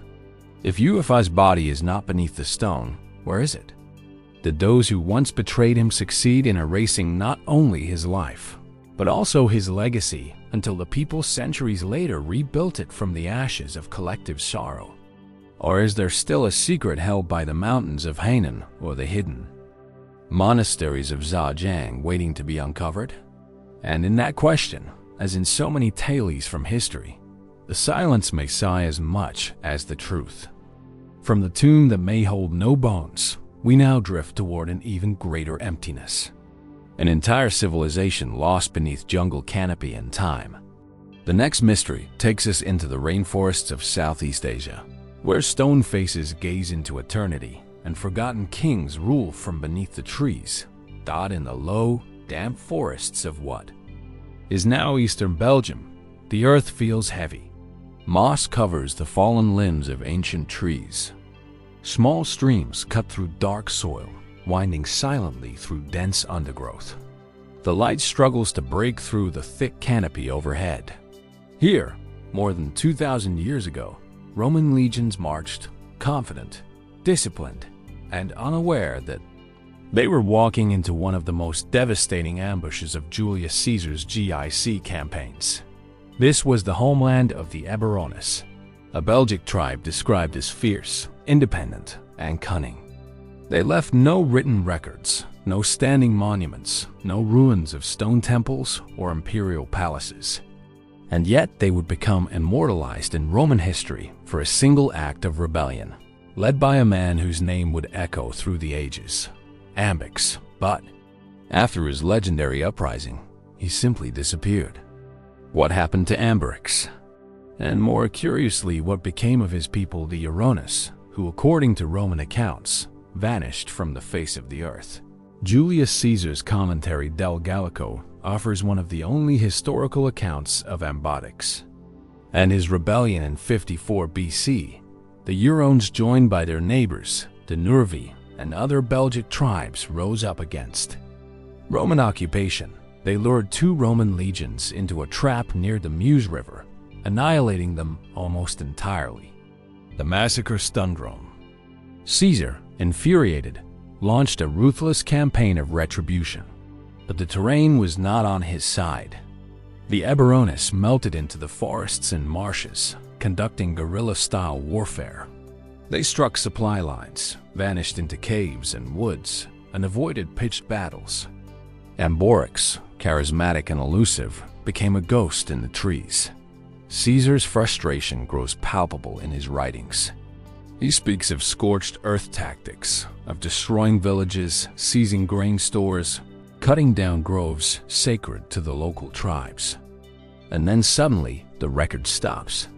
Caesar claims that he ordered the complete extermination of the Eburones, that the tribe was hunted down, scattered, starved.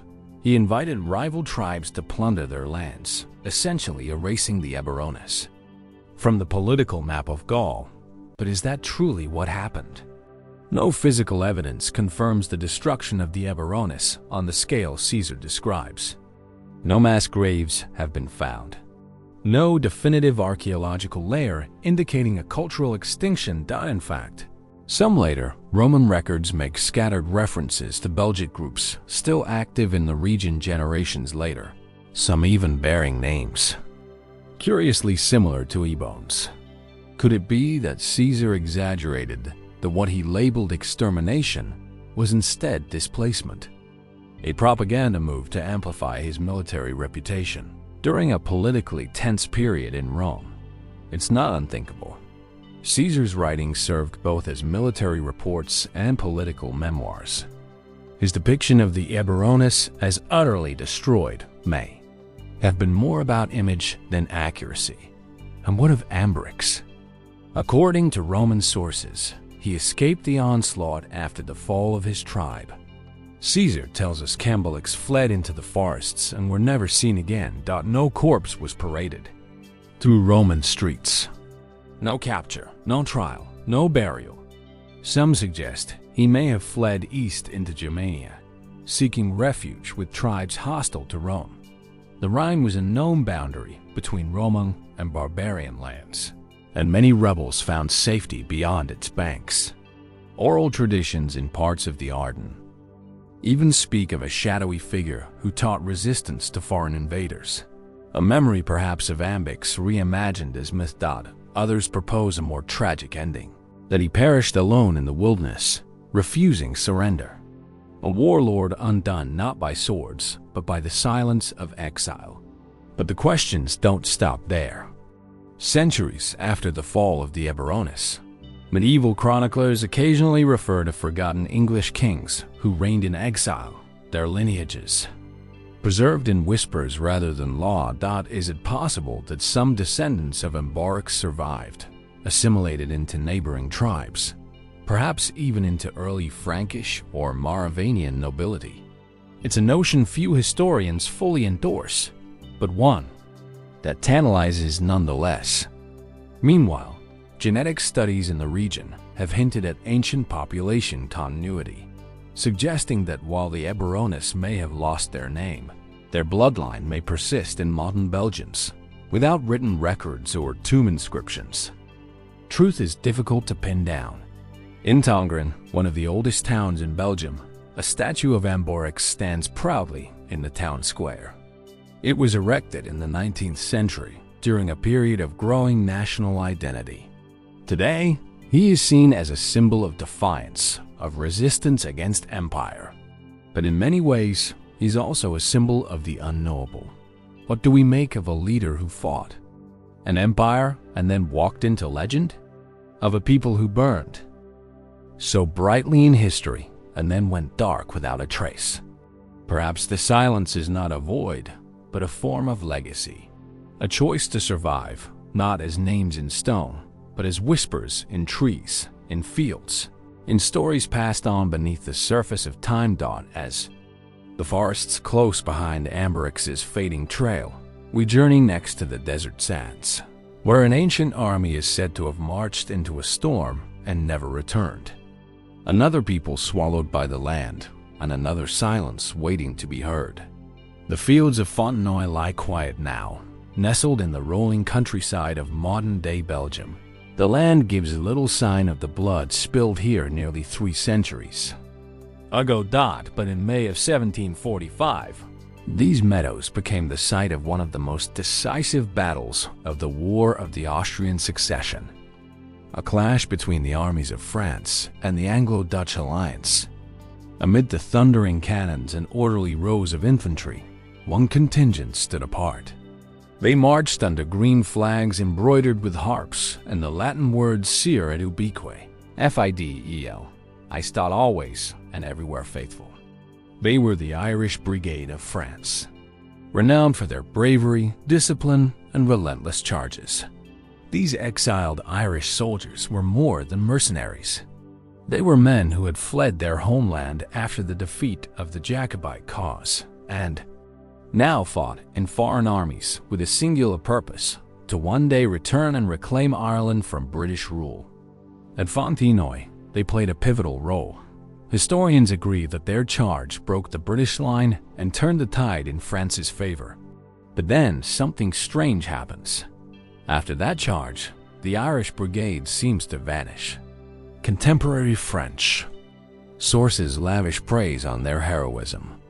British officers begrudgingly acknowledge their ferocity, and yet, after Fontenoy, the brigade's numbers declined sharply. Unit rosters grow vague, records blur. Some companies are reassigned without explanation. Others disbanded in quiet bureaucratic notations. Within a few years, it becomes difficult to trace what exactly happened to many of these men. What caused this sudden disappearance from military roles and public memory? Some historians suggest a logistical reason. The brigade suffered heavy losses and its companies were simply too depleted to continue as a cohesive unit. Survivors may have been folded into other regiments or discharged. After all, war in the 18th century was brutal. Entire battalions could be erased in a single afternoon. But that explanation, while plausible, doesn't fully account for the inconsistencies. In the records, why are some rosters altered retroactively with names removed or entire columns blacked out? Why do letters from French officers speak of Irish troops who were redirected after the battle without specifying where? And why, decades later, do oral traditions in rural Belgium mention sightings of soldiers with green flags and strange accents, living in isolated hamlets, never returning home? One theory suggests that some members of the brigade simply deserted. The Jacobite dream of returning to Ireland had grown dim by the mid-18th century. Disillusioned, wounded, or weary, these men may have chosen to disappear, settling quietly in foreign towns, marrying into local families, hiding their past beneath new identities. Other researchers point to more speculative ideas. There are scattered reports, never confirmed, of a lost company of Irish troops sent on a covert mission after Fontenoy, possibly linked to a plan by French agents to stir unrest in Ireland or Scotland. Some accounts claim they were intercepted, imprisoned, or even executed in secret, their fate sealed by diplomatic necessity. But no documentation has ever surfaced to prove this. And then there's the strangest theory of all. In 1892, a Belgian folklorist named Rick van der Stein collected rural legends around Tay and Fontenoy. Among them was a recurring tale of ghostly soldiers who appear on misty mornings, marching across the fields with green banners, singing in a language no longer spoken. The locals called them the Forgotten Irish. While easily dismissed as myth, it is curious how persistent the story is, passed from village to village without variation even as memory of the actual battle faded. Could some soldiers have perished not in battle, but in the marshy woods around the Skeltel River, cut off, drowned, or buried in unmarked graves now lost? To time the chaotic nature of post-battle cleanup meant many corpses were never recovered. And over time, even mass graves may have been built over or eroded by the land. What remains of the Irish Brigade today are fragments, medals, flags, a few regimental songs, the names of generals engraved on memorials. But the ordinary soldiers, the men who fought and vanished, are harder to find. Their descendants may walk among us, their lineage broken from their past. Some have tried to reconstruct the unit's final path, using battlefield archaeology, DNA tracing, and church records. A handful of researchers continue to dig literally and figuratively for answers, but the clues are faint. The paper trail fragmented, the land itself silent. What truly happened to the Irish Brigade after their moment of glory at Fontenoy? Did they die as heroes or live on in quiet anonymity, erased from the official record? And if we could follow the fading footprints through the grass and gunpowder, would we find a forgotten chapter of Irish identity buried far from home? Or would we discover, as so often in history, that not every mystery leaves enough behind to solve it? As the battlefield mists roll back into stillness, we turn now to another disappearance. One not of soldiers, but of scholars. Our next journey takes us into the deserts of North Africa, where a fabled library once promised to preserve the wisdom of the world before vanishing almost entirely from history. Southwest Tennessee, near the Tennessee River, is quiet land, dense with trees, rolling hills, and the soft murmur of creeks winding through untouched forest dot along the historic Natchez Trace Parkway. A lonely marker stands at the edge of the trail. Stone and weathered metal recount the death of Meriwether Lewis, co-leader of the Lewis and Clark expedition, celebrated explorer, and then governor of the Upper Louisiana Territory. It was here in a small rustic inn known as Grinder's Stand that Lewis was found dead in the early hours of October 11th, 1809. 2 gunshots had ended his life, one to the head, another to the abdomen. The official cause, suicide, but almost immediately, questions began to surface. How could one of the most promising figures in American history die so violently so far from home? And why does the story still not add up. Meriwether Lewis was not merely a national hero. He had led the Corps of Discovery through the uncharted American West, mapped rivers and mountains, forged relations with native tribes, and helped establish the young republics' presence across the continent.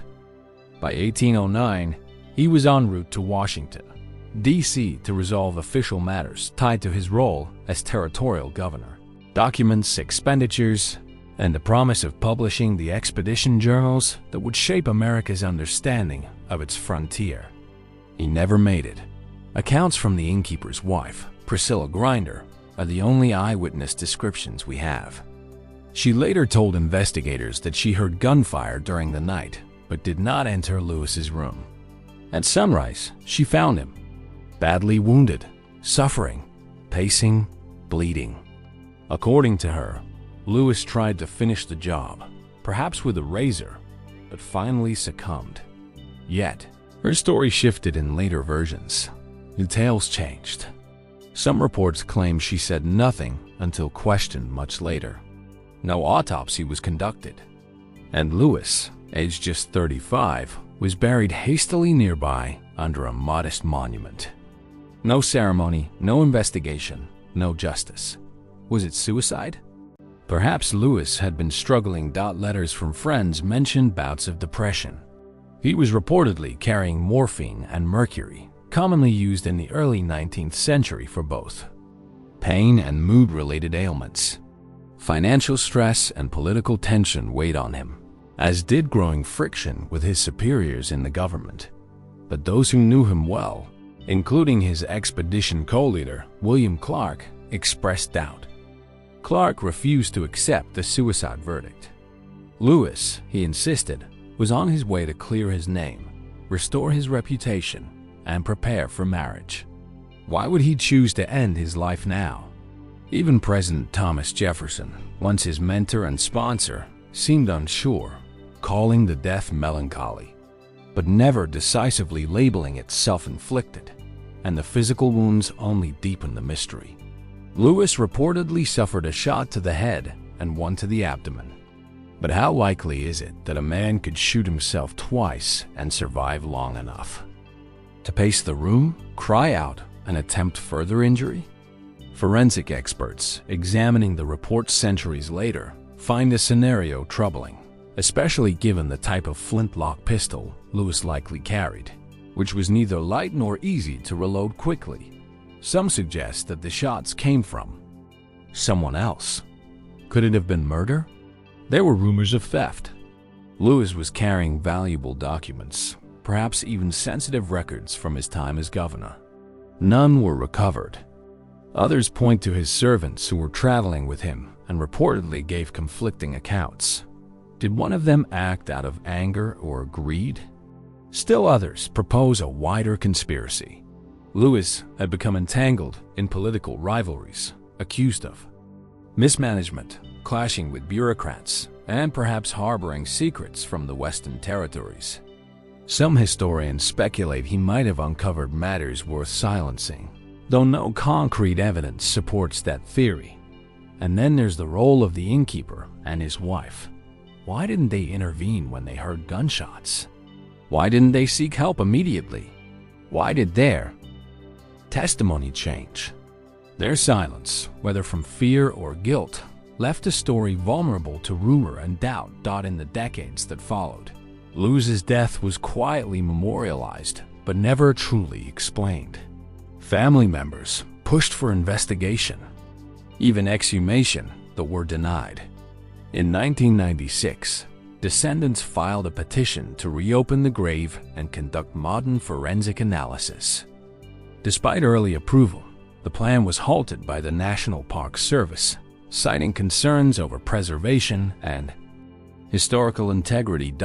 And so the mystery remains undisturbed, literally. Was it despair? Or was it something more deliberate, more concealed? Did Meriwether Lewis choose to end his journey in the stillness of the Tennessee wilderness? Or was he silenced before he could finish telling his story? In the heart of the American frontier, beneath the soft rustle of oak and pine, the question lingers. etched into the stone, whispered along the Natchez Trace and unanswered after more than 200 years. As Louis' shadow fades into the forest trail, our next journey takes us to a more ancient path, one carved not by explorers, but by prophets. In a desert valley lost to time, the final riddle awaits us. A vanished city that appears in scripture, but nowhere in the sand.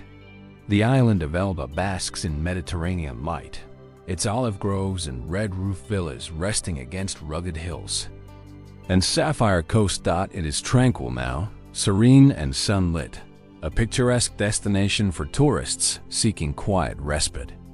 But in the spring of 1815, it held a far different significance.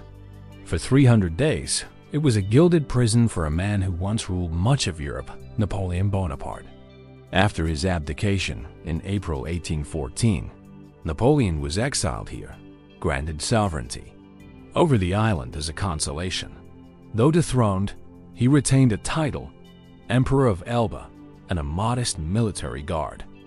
From his palatial villa in Porto, he watched the seas, perhaps dreaming of glory or revenge. Then on the night of February 26, 1815, he vanished. With just 1,100 men, Napoleon set sail aboard a small brig, L'Inconstant, evading British surveillance and slipping past coastal defenses. Within weeks, he was back on French soil. By the time Europe's monarchs reacted, it was too late. The 100 days had begun. But this much is clear. His escape should not have been possible. British warships had been stationed in the region. A network of spies and loyalists monitored the island. The Allied powers believed Napoleon was contained, and yet somehow the most closely watched man in Europe walked out of exile without a single musket fired in protest. Was it incompetence or was it something more calculated? Accounts of the escape vary. Some claim the British naval presence had been reduced or rotated away at the time, an unfortunate coincidence. Others argue that local informants failed to alert the garrison or were bribed, but the details are slippery. A number of letters and personal journals from French officials on Elba suggest that preparations for departure were underway for weeks, if not months. Supplies were stockpiled, loyal troops repositioned. Napoleon had even repainted L'Inconstant in secret. How did none of this reach Allied ears? Then there are the movements of the British ships themselves. The HMS Partridge, under the command of Captain Thomas Usher, was assigned to monitor Elba, but on the critical night, she was absent. According to reports, Usher had sailed to Lavaux for supplies, believing Napoleon posed no threat. Yet, some documents hint that he received intelligence. Shortly before departure, warnings about unusual activity on Elba. Did he underestimate it or ignore it?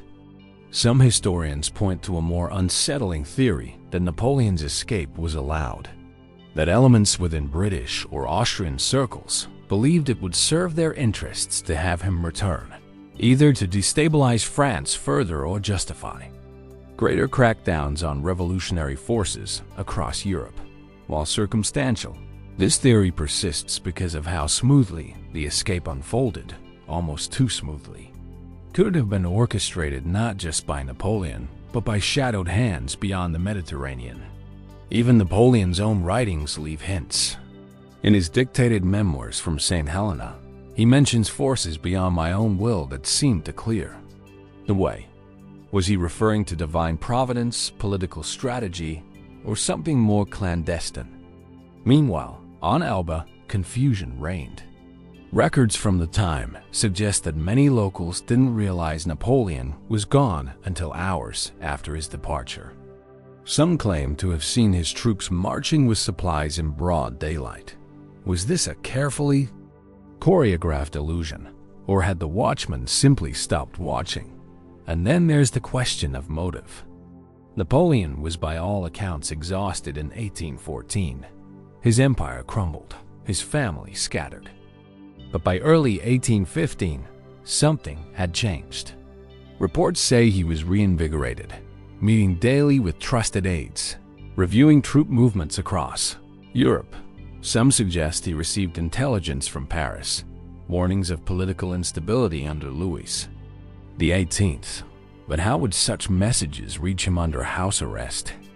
Were secret emissaries slipping between France and Elba, cloaked as merchants or diplomats? Were pro-Napoleonic networks still embedded in French society, preparing his return all along? We may never know.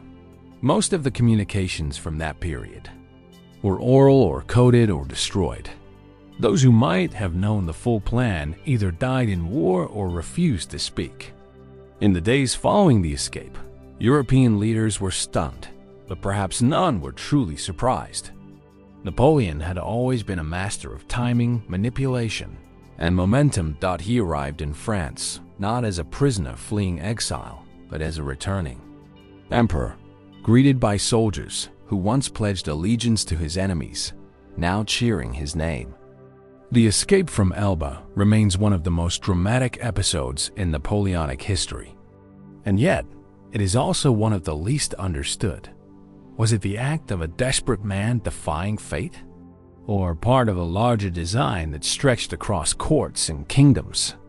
What did the world truly witness in that quiet moment when sails filled with wind off the Elben coast and the shadow of Napoleon slipped back into the heart of Europe? Was it the return of a solitary genius or the unveiling of a plan long in motion? As the waves that carried the emperor fade into distant echoes, our journey continues to another escape, this time deeper, darker, and still unresolved. Next, we follow the trail of a lost manuscript, one believed to hold secrets forbidden for centuries and perhaps never meant to be found. Beneath the vast skies of northern India, where the Ravi River glistens under the fierce summer sun, the city of Lahore holds echoes of empire. Its stone walls, shaded courtyards, and faded murals once bore witness to a singular reign, the Sikh Empire under Maharaja Ranjit Singh. By the early 19th century, Ranjit Singh had forged a powerful and sophisticated state stretching from the Khyber past to the Satluj River. His was not a scattered dominion of feudal warlords, but a centralized, modernized empire upheld by a formidable military machine. An army forged from a blend of European tactics and indigenous strength. It is this army, or at least a critical part of it, that vanished from the historical record. The Khalsa army, as it was known, was no mere provincial force, trained by European officers, veterans of Napoleon's campaigns. It included artillery, infantry, and cavalry divisions with discipline and maneuverability to match the best of its era. Its elite corps was said to be fiercely loyal to the Maharaja, personally selected and lavishly equipped. And yet, after Ranjit Singh's death in 1839, this army, specifically several battalions of his elite guard, began to disappear from records. What happened to them? The official histories focus on the chaos that followed his passing. With no clear heir, the Sikh Empire fell into a period of violent succession struggles. Assassinations, palace coups, and the erosion of authority gave the British East India Company its opening. Two bloody Anglo-Sikh wars followed, leading to annexation. In 1849, during this period, many of Ranjit Singh's once proud regiments disbanded, were defeated, or absorbed into the British colonial army. Some surrendered, others joined local uprisings, but among these shifting loyalties and battlefield losses, several units, entire companies by some accounts, simply vanish from the historical narrative. Military logs become vague. Muster rolls are incomplete. Letters from British officers mention phantom battalions said to have marched south, never seen again. One common thread appears in unofficial correspondence: rumors of a hidden retreat. Some accounts speak of a large force composed of loyalists to the late Maharaja who rejected the empire's collapse and vowed not to serve under colonial rule.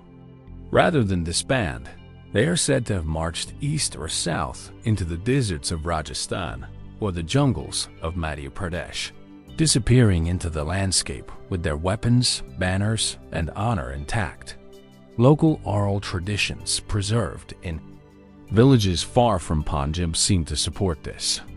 In certain tribal regions of central India, stories persist of foreign soldiers speaking Punjabi, adorned in turbans and bearing strange weapons who settled generations ago, married locals, and left behind an enduring martial culture. Some of these communities claim descent from the lost seas of the north. But could these be anything more than legend? Archaeological surveys have unearthed fragments, brass cartridges, belt buckles, weapon parts consistent with Tulsa military design, but often found far outside traditional Sikh strongholds. No single site has yielded enough to confirm a hidden encampment or mass migration, but the traces are tantalizing. And then there is the enigma of the coin diamond. Following annexation, the legendary diamond, once part of Ranjit Singh's treasury, was taken by the British and eventually placed in Queen Victoria's crown. Some accounts suggest that a secret group of the Maharaja's guards vowed to recover it, carrying out clandestine efforts long after the empire's fall. While this may sound like folklore, British intelligence reports from the 1850s and 60s do reference intercepted letters hinting at a continued resistance under oath. Could this secretive effort be linked to the vanished battalions? Another theory, less romantic but no less intriguing, centers on logistics. Historians note that the Sikh army maintained a series of mobile arsenals and treasury convoys in the years preceding Ranjit Singh's death. Military wealth and golden arms designed to keep the empire's forces supplied during the crisis. Some of these convoys were never accounted for. Could the missing units have simply gone underground, guarding what remained of the empire's war chest? In 1892, a British officer touring what is now Katiskar wrote of encountering a forest village where the men drilled with long discontinued musket styles and sang chants in a northern tongue foreign to the region. His report, archived and forgotten for over a century, was rediscovered only recently, adding a strange new layer to the puzzle. Of course, not all historians accept these interpretations.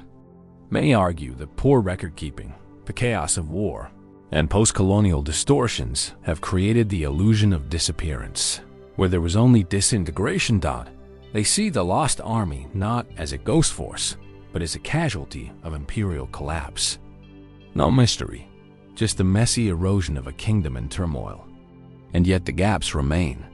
The inconsistencies, the artifacts found hundreds of miles from expected paths, the local legends that refuse to fade, the eerie precision with which some descendants recount military traditions they should not by any official history remember.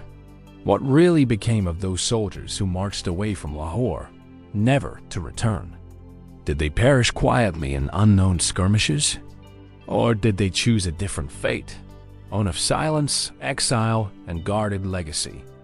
In the sunburned hills of India, under the shadows of banyan trees and crumbling forts, the story waits, unwritten, unburied, and still echoing in the dust.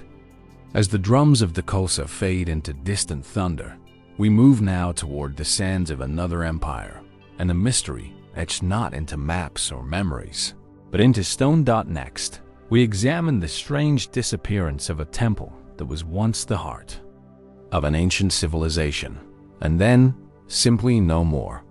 The ancient city of Vienna lies nestled beside the Rhone River in southeastern France, quaint, peaceful, and touched by time. Roman ruins still rise here in fragmented grace. Corinthian columns stand like silent sentinels, and beneath the modern streets, remnants of a once great empire lie buried in stone. It was here, in a palace now long gone, that one of the most enigmatic deaths in late Roman history took place. In the year 392 AD, the teenage Emperor Valentinian II, just 21 years old, was found dead inside his residence. His body, according to official reports, was hanging from a noose. A suicide, they claimed, but few believed it then. Fewer believe it now. Valentinian II had ascended the throne as a child, barely 4 years old, after the death of his father, Valentinian I. For much of his reign, he was emperor in name only, controlled by powerful generals, manipulated by court officials, and used as a pawn in the increasingly bitter struggle between the pagan and Christian factions of the late Roman world. By the time he reached adulthood, Valentinian had begun asserting himself. He clashed with the formidable Frankish general Arbogast, the real power behind the throne in the west. Their relationship was tense, fractious, described by chroniclers as respectful in appearance, but bristling with silent defiance. And then, suddenly he was gone. What truly happened inside that palace in Vienna? The official story recorded by some Roman historians and preserved in imperial communications was suicide. It was said the young emperor took his own life out of despair, humiliated by Arbogast, stripped of authority and without real control over his own empire. But the details are troubling. No note was found. No private writings explained his mindset. And Valentinian, by multiple accounts, had only recently begun reasserting his independence. He had written to Theodosius II in the East, requesting military support. He had expressed frustration with Arbogast's growing influence, calling it intolerable, but not insurmountable. Was this the mindset of someone preparing to end his life? Even more troubling are the accounts of his death's immediate aftermath. Some sources suggest the doors to his chambers were locked from the outside. Others claim there were signs of a struggle, bruises inconsistent with hanging, marks on the body quickly concealed or ignored. The imperial court in Vienna moved swiftly to cremate his remains and issue statements affirming the natural grief of his passing. There was no public funeral, no open mourning. Why the haste? St. Ambrose, one of the most influential Christian voices of the age and a man close to the imperial family, wrote with carefully veiled doubt. Though he gave a eulogy, he never fully endorsed the idea of suicide. In fact, his writings seem to distance the church from the explanation altogether. Arbogast, for his part, denied any involvement. He wept publicly, spoke of the emperor with reverence, and claimed innocence. Yet, within weeks of Valentinian's death, Arbogast installed a new ruler, Eugenius, a high-ranking bureaucrat with pagan sympathies. The move sparked immediate tension with Theodosius in the East, who viewed it as illegitimate. Was Valentinian murdered to make way for Eugenius and restore pagan power to Rome? Or was it simply a palace power struggle? One more Roman casualty in a long line of assassinations. Another possibility less considered, but equally haunting, is that Valentinian II may have been caught in a theological crossfire. The late 4th century was a volatile time. Christianity was on the rise, but divisions within it. Arianism, genuine orthodoxy, and political factions tied to each created deep fault lines. Some historians argue the religious elites may have feared Valentinian's potential shift in allegiance or influence and sought to remove him before he upset a fragile balance. But no definitive evidence survives. Only fragments, biased chronicles, gaps in the record, inconsistencies between sources, the lack of clarity, the speed of the cremation, the politically convenient rise of Eugenius, all continue to cast shadows over the official version. The mystery remains. Was it despair, betrayal, a silent coup, or something even more complex? An intersection of politics, faith, and ambition that led to the quiet silencing of a young man who had only just begun to speak for himself. Even today, in the shaded ruins of Vienna, the air seems heavy with questions. Tourists walk the same stones once trod by emperors and generals. Yet few know the name of the boy who died there or the secrets buried with him. And perhaps that is The most haunting element of all: how does an emperor vanish? Not in battle, but behind palace walls, with no clear answer, no honest account, and no justice. As Valentinian's final moments fade into history's opaque veil, our path now winds further through corridors of imperial power to another forgotten ruler. Another unanswered disappearance. Next, we follow the strange case of a queen who defied two empires, only to vanish entirely from the written record. Along the harbors of Toulon, the air smells of salt, rusted iron, and time. Narrow streets echo with the calls of gulls, while half-forgotten shipyards lean quietly toward the Mediterranean. But 2 centuries ago, this was not a place of fading memory. It was the heartbeat of a maritime empire.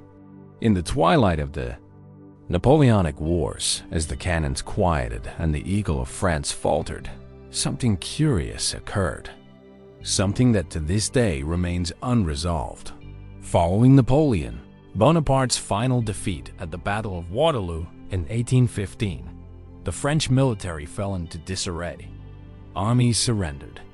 Territories were relinquished, and the restored Bourbon monarchy under Louis X sought to stabilize what was left of a fractured nation. Amidst this chaotic transition, one element quietly slipped from view: an entire segment of the French Mediterranean fleet. Several ships of the line, fully manned and battle-ready, vanished. These were not small vessels or forgotten patrol boats. Among the missing were brigs, frigates, and even ships classified as third-rate. Powerful multi-ducted warships capable of carrying dozens of cannons and hundreds of men. They had seen action in the Napoleonic naval campaigns, particularly in the Mediterranean and Adriatic theaters, where France had fought bitterly against the British Royal Navy. Official records housed in fragmented ledgers in Paris and Marseille indicate that these ships were ordered to reposition during the final weeks of Napoleon's 100 days. Some were meant to intercept British advances. Others were sent to North African ports such as Algiers or Tunis, which had long maintained ambiguous relations with European powers. But their final logs end abruptly. Crew manifests go incomplete. Follow-up reports never materialize. The names of ships like Linneo, Lille, and Levanture appear one last time in naval registers in mid-1815, then vanish entirely from the historical record. What happened to them? The most accepted explanation is that in the chaos of defeat and the reshuffling of alliances, some ships may have been scuttled by their own crews, sunk deliberately to prevent capture. France had a history of doing just that. At Toulon in 1793, Republican forces burned and destroyed their own fleet to deny it to royalist hands. Could the same have occurred again? But if so, why no official accounting? Why the silence in dispatches? Other ships were believed to have sought refuge in friendly or neutral ports, perhaps in the Ottoman Empire, perhaps among privateers. But here too, the evidence evaporates. Despite scattered rumors and diplomatic correspondence of French hulls sighted off the Levant, no confirmations ever followed. No French crews ever returned. One letter sent by a British naval officer stationed in Malta hints at something stranger.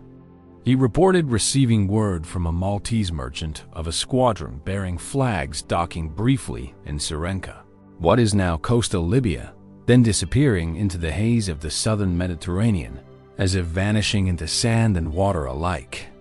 The ships were never identified by name. No wreckage was recovered. No passengers ever reappeared in European ports. Could they have been lost to storms or piracy? The Mediterranean, for all its modern serenity, was still treacherous in the early 19th century. Storms could rise without warning. Barbary corsairs still prowled the waves, and entire ships were known to vanish under their blades. But even so, the coordinated disappearance of multiple vessels seems improbable. Then come the more speculative theories. Some believe that certain captains, disillusioned by both Napoleon and the restored monarchy, chose a different fate. Instead of surrendering their command or swearing allegiance to a regime they no longer believed in, they may have steered their ships south into exile. Could they have tried to establish independent colonies, joined revolutionary causes in South America, sailed as mercenaries under other flags? There is circumstantial support for this. A handful of naval artifacts, including cannonballs and uniform buttons bearing French insignia, have been found in surprising places. Peru, Senegal, even as far as the Caribbean. None have been definitively linked to the missing fleet, but their presence raises a compelling question. Did part of Napoleon's navy simply escape? A particularly romantic theory, favored by novelists and whispered by history enthusiasts, suggests that these sailors saw themselves as keepers of the lost Napoleonic legacy, that they carried treasure, documents, or even political secrets aboard those ships. Perhaps fleeing to guard something or someone.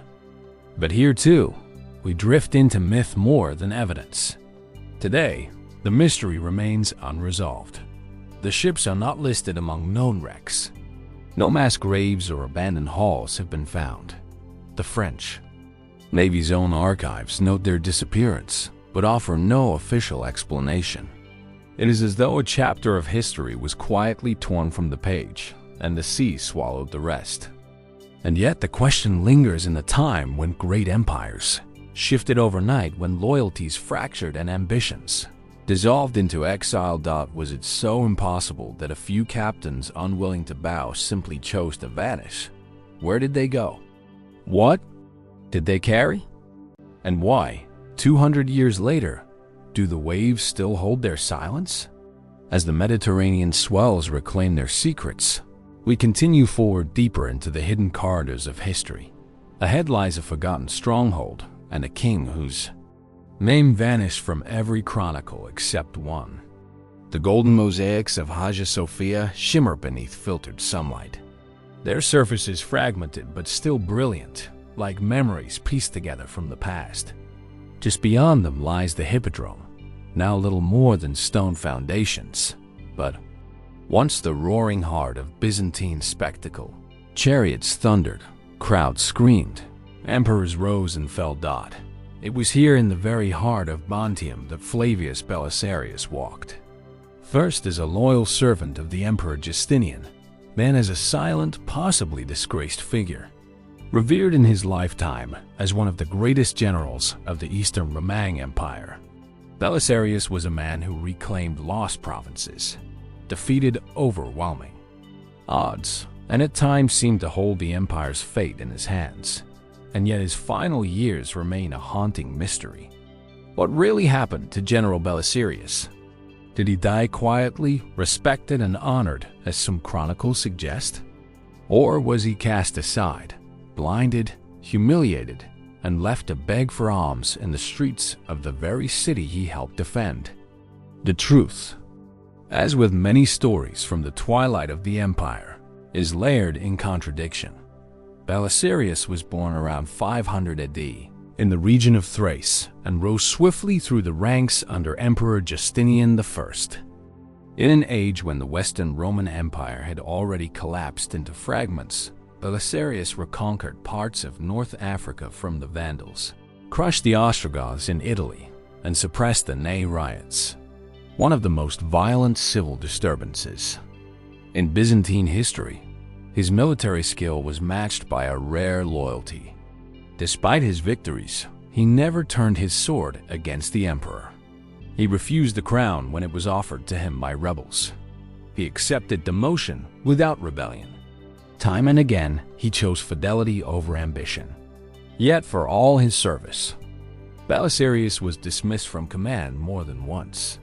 He fell in and out of favor, accused of corruption, removed from campaigns he had begun to win. The reasons remain elusive. Was Justinian jealous of his fame? Or did Belisarius simply become inconvenient in a court teeming with intrigue? One of the most enduring legends claims that in his later years, Belisarius was accused of treason and imprisoned. Some say that after his release, he was blinded on Justinian's orders, a cruel betrayal meant to render the great general harmless. According to this version of events, Belisarius lived out his days as a beggar at the city gates, asking for charity from those who once cheered his name. Dato bellum Belisario. The phrase goes in Latin. Give an owl to Belisarius. It is a story retold in poems, paintings, and sculpture. Its emotional pull is undeniable. But did it happen? The Byzantine chroniclers of the time, such as Procopius, make no mention of Belisarius being blinded. Procopius, in fact, offers one of the most detailed accounts of Belisarius's life, though not always a flattering one. His secret history accuses the general of being manipulated by his ambitious wife, Antonina, and portrays him as brilliant yet tragically naive. But even this venomous text never suggests a punishment so extreme as blinding. Modern historians often dismiss the legend as apocryphal, perhaps invented centuries later to symbolize imperial ingratitude. Indeed, the first explicit references to Belisarius begging appear not in Byzantine records, but in Western European works written hundreds of years after his death. And yet, certain anomalies remain. There is a conspicuous silence in imperial records concerning Belisarius's final days. We know that he was tried for corruption in 562 AD, only to be pardoned shortly thereafter. But then he disappears from history. No detailed account of his funeral survives. No public honors are recorded. No mausoleum or grave site is definitively attributed to him. For a man who once stood at the very center of the empire, this absence is striking. Could the story of the blind beggar have some basis in truth, if not literal, then symbolic? Might Belisarius have lived out his last years in quiet disgrace, ignored by the very court he once defended? Could rumors of his mistreatment have evolved over generations into a myth so powerful that it eclipsed the official narrative? Or was it all a fabrication, a morality tale forged in later centuries, warning rulers of the dangers of hubris and the fickleness of power? The image of Belisarius begging at the gates of Constantinople continues to resonate, not because we know it to be true, but because it feels true, because it reflects an eternal tension between service and reward, between loyalty and betrayal. And in the end, the mystery may lie less in the facts than in the silence that followed them. Why would a man of such renown disappear without tribute? Why would his memory become legend rather than record? Did the empire choose to forget its greatest general, or did it remember him, just not honestly? As we leave behind the marbled halls and veiled alleyways of Constantinople, we journey next toward an even older mystery. One not of a man, but an entire kingdom lost to the shifting sands of empire and time. In the fading light of the Iranian plateau, the ancient city of Susa lies in fragments, carved bricks scattered like fallen words, columns rising like the ribs of a half-buried beast.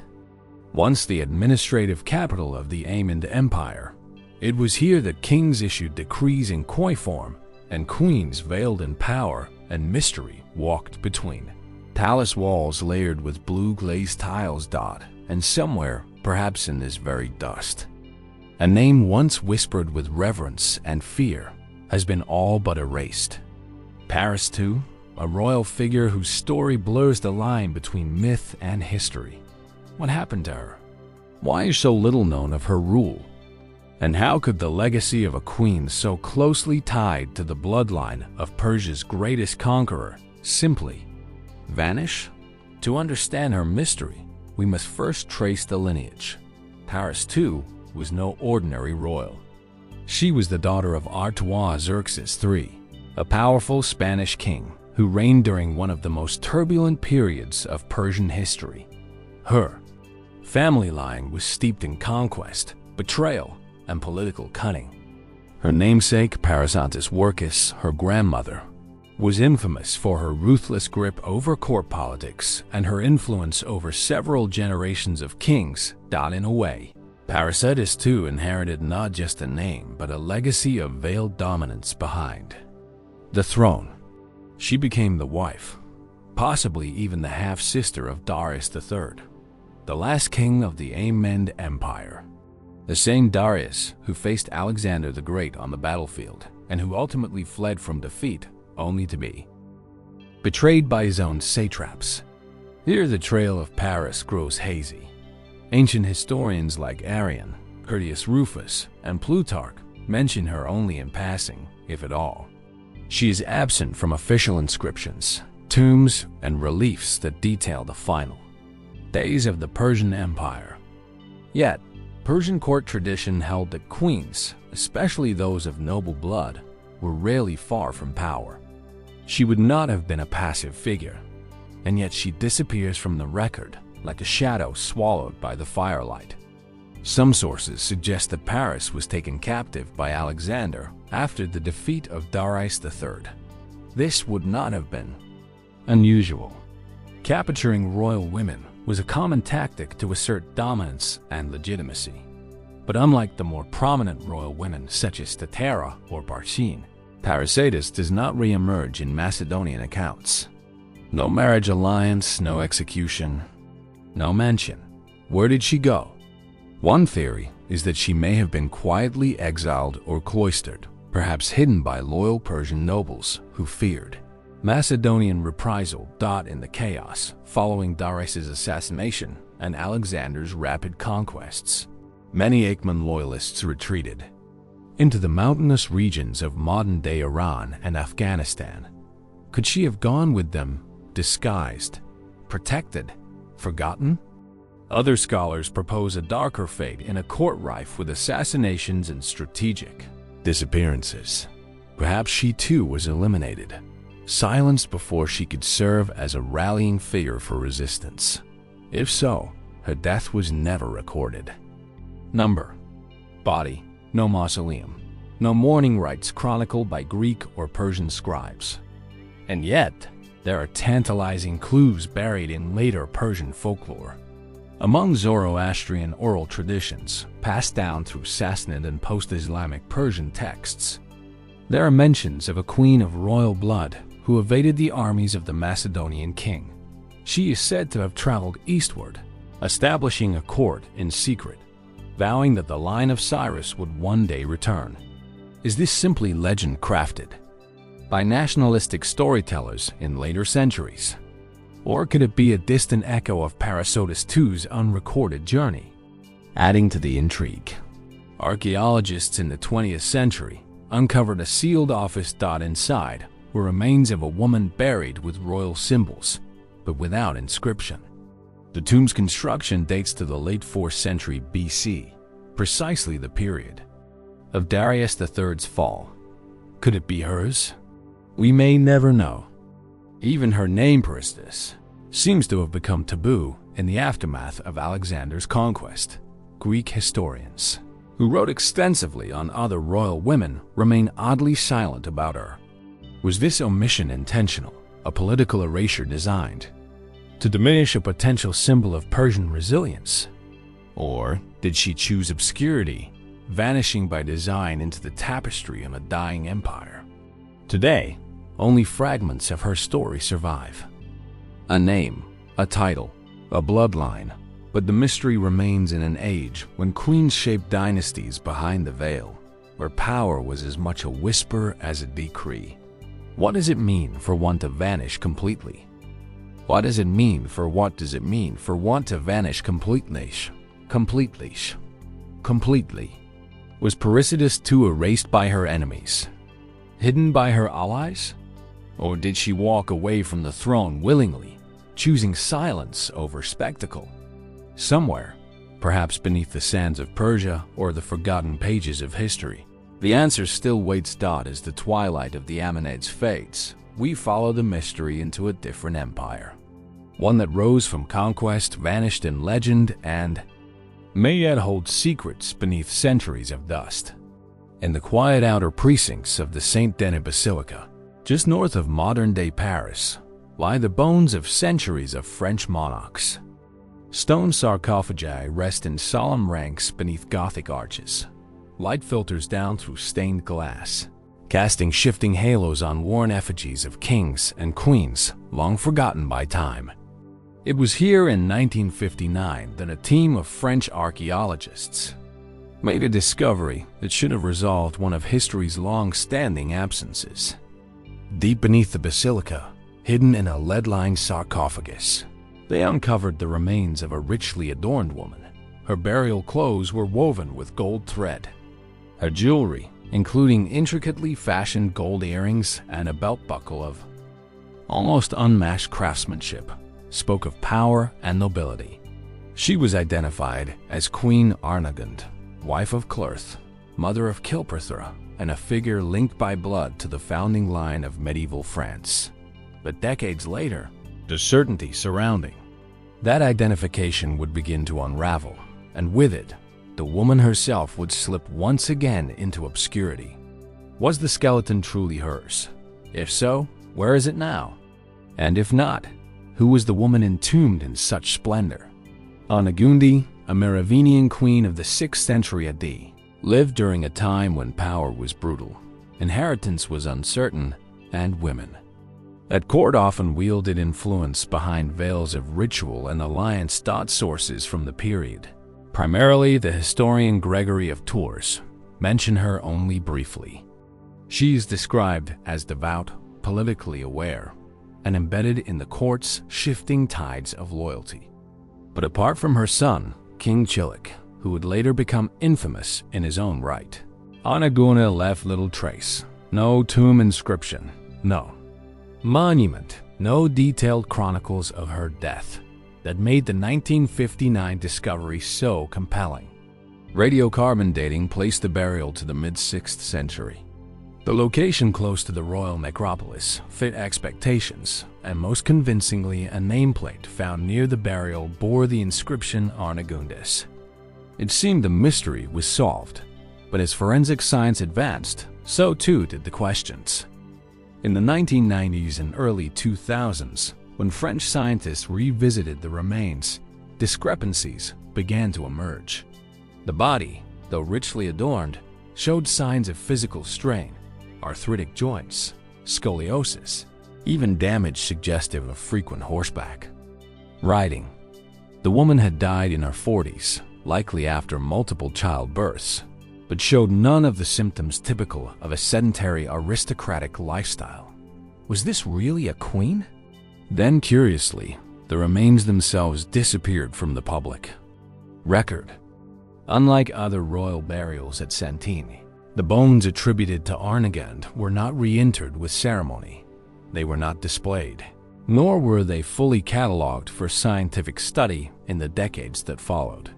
By the mid-2010s, researchers seeking to verify earlier results were told that the remains were either lost, misplaced, or preserved off-site without clarity as to where or by whom. How does the body of a queen vanish?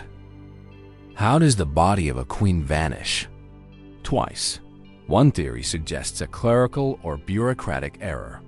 In the post-war years, the French government undertook major renovations at Sandini, including archaeological excavations, restoration work, and consolidation of royal graves. In the flurry of activity, some remains may have been mislabeled, stored incorrectly, or even cremated by mistake. Others suggest political motivations. The French state, increasingly secular in tone, may have preferred to avoid drawing attention to royalist relics or exhumations seen as controversial. The Merovingians, after all, are a dynastic symbol deeply tied to the idea of divine monarchy, something increasingly out of step with modern republican ideals. And then there are the fringe voices. Some speculate that the skeleton wasn't Armagund at all, but that of a powerful Frankish noble woman, perhaps a consort, regent, or even rival queen whose burial had been mistakenly attributed. If so, the real Orande may still lie somewhere beneath Santine, lost among the unmarked crypts, her name buried under centuries of misidentification. Others point to a darker idea that the body, or parts, of it were quietly removed for private study or even sale. In the post-war period, the market for royal relics, though largely hidden, was not non-existent. Could someone have spirited away the queen for reasons unknown? As it stands today, the burial artifacts, her belt buckle, earrings, brooches are still held by the Muse Carnival and the National Archaeological Museum at Saint-Laurent-en-Laye. They are labeled from the tomb attributed to Queen Arnaud, but the attribution now carries a question mark. And the bones, no museum, university, or government registry claims to hold them. Their location remains uncertain. It is a curious echo of Arnagunda's life itself, visible only at the edges of power, a voice heard through others. Her body is present only when history decides to remember her dead. So what then is the truth? Was the queen misidentified from the beginning? Are her bones resting in an anonymous crate in some Parisian archive, mistaken for the remains of a lesser noble? Or did she vanish again for a reason? Her presence is too inconvenient, too unverified, too unknown. Somewhere behind the cathedral walls or deep within a private collection, do the remains of Queen Arnagunda still exist, waiting to be remembered? Or perhaps, like so many women of early medieval power, she chose invisibility as her final legacy. As the shadows of Saint Denis lengthen, we turn now to a kingdom far from Europe. One built in stone, shrouded by jungle, and still whispering secrets of rulers erased from time. Beneath the relentless sun of Upper Egypt, the ruins of Sabonidos lie scattered and half buried along the banks of the Nile. Crumbled limestone blocks, engraved with fading hieroglyphs, peek out from under the silt, whispering of a time when the gods still walked with kings. Here among these fragments once rose the temples of Nectanebo II, the last Egyptian-born pharaoh to rule the two lands. He was the final breath of a dynasty that stretched back over 3,000 years. The last ruler of a lineage that began with Nar and stretched through the golden reigns of Thutmose, Akhenaten, Ramses, and Cleopatra's distant ancestors. But unlike many of his predecessors, Nectanebo's end is shrouded not in monument or inscription, but in silence. No confirmed tomb, no funeral. Texts, no sarcophagus bearing his name, just a question. Suspended in time, what became of Egypt's last true pharaoh? Nectane II rose to power in 360 BC during a moment of political turbulence. Persia, then under the rule of Archduke Xerxes III, was encroaching steadily upon Egypt's borders. Nectanebo came to the throne not through hereditary succession, but by force, overthrowing a rival claimant and consolidating rule in a time when Egypt was fractured and threatened. Yet for over a decade, he proved a capable leader, a skilled general, and devout follower of the gods. He initiated temple restorations across the land from Memphis to Phyle, trying to reinforce a sense of divine legitimacy as Persia loomed larger on the horizon. But in 343 BC, the tides turned. Artaxerxes launched a full-scale invasion, and the Persians advanced with overwhelming force. After a valiant resistance, the Egyptian lines collapsed. The once mighty Nile kingdoms fell, and Nectanebo, ruler of the last independent Egyptian dynasty, fled south. This is where the story begins to fray. Classical sources, particularly the Greek historian Diodorus Siculus, tell us that Nectanebo escaped to Nubia. There it said he found refuge in the court of local rulers, perhaps even maintaining a small retinue, and continuing to style himself pharaoh in exile. But these accounts are secondhand, and they stop short of describing his death, his burial, or even the exact region of his retreat. Archaeological evidence offers no clear answer. No confirmed monument, tomb, or statue bearing Nectron's name has been discovered in Nubia, nor has one been found in Egypt itself, despite decades of excavation in key royal sites. How could a ruler of such importance simply vanish? Some historians suggest that, like other deposed monarchs, Nectanebo may have been deliberately erased from history by his conquerors. The Persians, after all, sought not only to dominate Egypt politically, but spiritually. Removing signs of the previous regime was a common practice, an attempt to sever the connection between king and divinity. But other theories delve deeper. One of the most enduring and strangest ideas comes from a later tradition preserved in the Alexander Romance, a collection of semi-mythical stories written centuries after the events. In it, Nectanebo III does not die in obscurity, instead, he journeys to Macedonia, disguises himself as a magician, and fathers a child with a queen who would grow up to become Alexander the Great. Of course, this tale is regarded by most scholars as symbolic myth rather than historical record, a literary attempt to link the conqueror of Egypt to its ancient royal bloodlines. But it's not entirely without precedent. Nectanebo was known for his connection to the priesthood and may have been associated with magical rites. The fusion of pharaoh and magician in folklore may have had deeper cultural roots than we realize. Still, even if we dismiss such stories as legend, the physical absence of his remains remains unexplained. Could his tomb still lie hidden in the deserts of Nubia or in the more remote necropolises of Upper Egypt? Some point to untouched areas near ancient Thebes or along the Nile near Aswan, where Nubian and Egyptian influence overlapped and where a king in exile might have found shelter. In recent years, ground-penetrating radar and satellite imaging have revealed previously unknown structures beneath layers of sand in southern Egypt. Some are tombs, others foundations of lost temples, but none so far have yielded evidence of Nectanebo himself. It's worth noting that other pharaohs' final resting places have eluded discovery for centuries. The tombs of Imhotep, Cleopatra, and Alexander the Great remain unconfirmed. Egypt, for all its openness, still holds its secrets. Beneath dust and stone dot, and perhaps in the end that is fitting for Becton Du, did not merely mark the fall of a reign. His disappearance signaled the closing of a chapter in human history, the final breath of the native Egyptian monarchy before it was folded into the Persian and later the Hellenistic world. But his mystery endures. Was he buried in silence in a humble grave far from his temples? Was he assassinated in exile? His remains scattered and forgotten or is he still waiting beneath the sand, intact, guarded by curses and obscurity? The Nile has seen countless empires rise and fall, its waters carrying the memory of kings and gods alike. Yet somewhere beyond, its reach, maybe in the cliffs, maybe in a tomb not yet breached, the last pharaoh may still sleep. And when his story is finally unearthed, what might it reveal? Not only about his fate, but about the resilience of a civilization that even in silence refuses to be forgotten.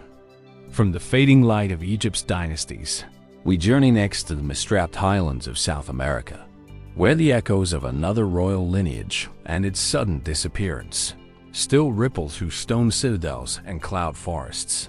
From the ancient tombs of Egypt's last pharaohs, we now turn eastward, far beyond the plains and deserts, to the mist-shrouded peaks of Central Asia.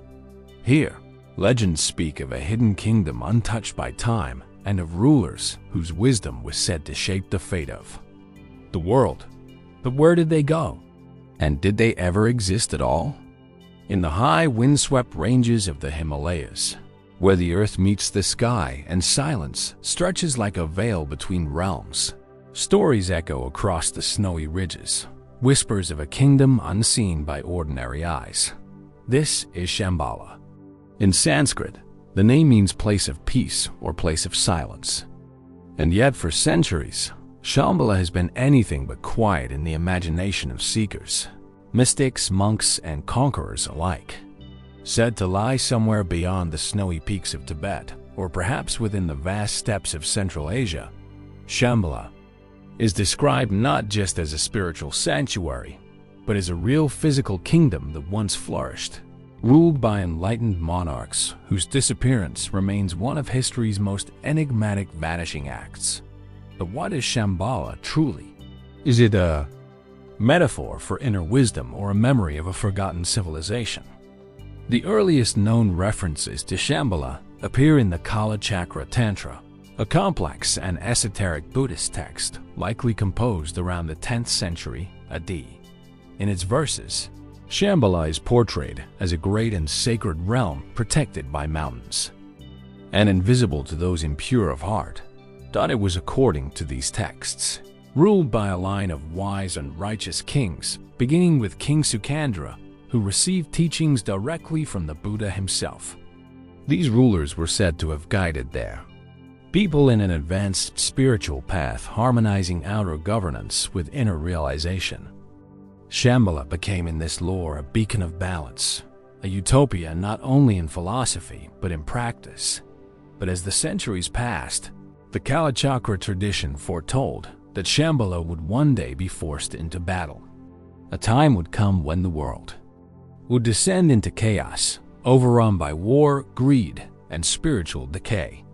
In that dark age, the 25th king of Shambhala, Rudra Chakran, the wrathful wheel-turner, would rise and lead a great army from the hidden kingdom, defeating the forces of ignorance and restoring order to the earth. It is a story that straddles prophecy and history, but what lends it enduring power is the unwavering insistence among some Buddhist lineages that Shambhala was or is real. Throughout the 19th and 20th centuries, the idea of Shambhala captivated European explorers and mystics. Nicholas Roerich, a Russian painter and theosophist, undertook an expedition through Tibet and Mongolia in the 1920s. Convinced that clues to Shambhala's location were hidden in remote monasteries and ancient scrolls, Roerich claimed to have encountered lamas who spoke of the kingdom as a literal place, tucked behind a range that few outsiders had ever crossed. Even Soviet and Nazi operatives took an interest. The Soviet Union, under the guidance of mystic-leaning strategists like Gleb Boy and Alexander Berenko, investigated Shambhala as part of their search for ancient wisdom that might fuel ideological transformation. Meanwhile, Nazi Germany sent expeditions to Tibet, obsessed with the idea of discovering a master race or occult power source, one which they believed might have ties to the legends of Shambhala and its lost rulers. But no trace of the kingdom was found, which leads to the central mystery. If Shambhala did exist as a physical kingdom, what happened to its rulers? Why are there no definitive historical records of their reigns? Could it be that they disappeared not in myth, but in history, lost to conquest, natural disaster, or the deliberate obscuring of their legacy? Some scholars argue that Shambhala may be an echo of a real polity, perhaps a confederation of Central Asian tribes or a remote Buddhist kingdom, such as the ancient Jiang-Yun culture of Western Tibet. These were lands where spiritual leaders held political power and where oral tradition often blurred into sacred tales. Could it be that these rulers, guardians of some forgotten Buddhist lineage, were driven into exile or extinction, their records lost to time? Others point to the collapse of Tang-era connections between China and the Tibetan Plateau, a disruption that fractured trade and pilgrimage routes across Asia. If Shambhala's people once existed in the farthest reaches of these networks, they may have vanished simply because the world turned its eyes elsewhere. And then there are those who see in the silence a kind of deeper truth, that perhaps Shambhala's rulers did not disappear, but withdrew. That they retreated from the world, not through force or failure, but as an act of deliberate preservation. A kingdom hidden not by geography, but by intention. In Tibetan tradition, it is said that Shambhala can only be found by those with a pure heart and a mind awakened to truth. Perhaps the disappearance of its rulers is not a historical puzzle to be solved, but an invitation to contemplate our own. There are even darker theories, rarely voiced in academic circles, but persistent nonetheless, that Hypatius may have known something. Something not about the riots, but about the imperial family itself. Secrets of bloodlines, alliances, hidden heresies. In the ever-intricate dance of Byzantine politics, knowledge was often more dangerous than ambition. Modern historians have sought explanations in the sparse texts that remain. Yet the absence of evidence only deepens the mystery. Hypatius was a senator, a respected noble. His death warranted documentation, an imperial decree, a posthumous condemnation, but none exists. It is as if he was meant to be forgotten, and in many ways he was. His name rarely appears in Byzantine histories. Beyond the year 532, no mausoleum marks his grave. No eulogy survives. In the records of power, his execution is a comma, abrupt, unexplained, and swiftly passed over. But history is not always written in ink. Sometimes it lingers in the shadows between lines, in the absence of explanation, in the silence of the record. And that silence raises questions that echo still. Was Hipparchus truly innocent? Or had he willingly or not crossed the line from which there was no return? Did Justinian act to protect the empire or himself? And what might have happened if Hypatius had lived? These are the questions that remain unanswered. The marble of the hippodrome is worn smooth now, the crowds long gone. But if you stand where Hypatius once stood beneath the ancient arches and the shifting Turkish sky, you can almost feel it. The stillness after the roar, the weight of a crown. Never sought, and a death never fully explained. The mystery of Hypatius draws us deeper into the labyrinth of imperial power. But now we turn to another silence, cast not by a throne, but by an entire kingdom lost to time. As the intricate webs of Constantinople fade into silence, we now shift our gaze eastward to the vast, unforgiving steppes of Central Asia, a land once thundered over by hooves, ruled not by emperors and marble halls, but by khans who carried empires. In the wind, among them, none stood taller, nor fell more suddenly than the Xiangnu. The cold wind sweeps across the Mongolian plateau, stirring dust over grasslands that stretch endlessly into the horizon. Here, where the sky meets earth with no interruption, the land remembers. It remembers the thunder of cavalry, the flutter of horsehair banners, the clash of bronze and bone. It remembers the rise of the Xiangnu, one of the most formidable nomadic powers of the ancient world, and its equally baffling disappearance. At their height in the 3rd century BC, the Xiangnu Confederation commanded a vast and powerful domain. Their influence extended from the Altai Mountains to the edge of the Chinese heartlands. They were fierce warriors, strategic diplomats, and cunning adversaries of the Han dynasty. And yet, by the close of the 1st century AD, they were gone. Not defeated entirely, not erased by one crushing battle, but splintered, scattered, dissolved into history with barely a trace. What happened to Xiangnu? Historical texts, especially from Han Chinese sources, offer a partial narrative. They speak of a powerful adversary, a people unified under the title of Shanu, their supreme leader. Under rulers like Mantu Shanu, the Xiangnu created a loose confederation of tribes that rivaled the centralized might of imperial China. They conducted raids, extracted tribute, and controlled the Silk Road's early arteries. For centuries, they were not merely a nuisance, they were a threat. The Han dynasty tried diplomacy, then war.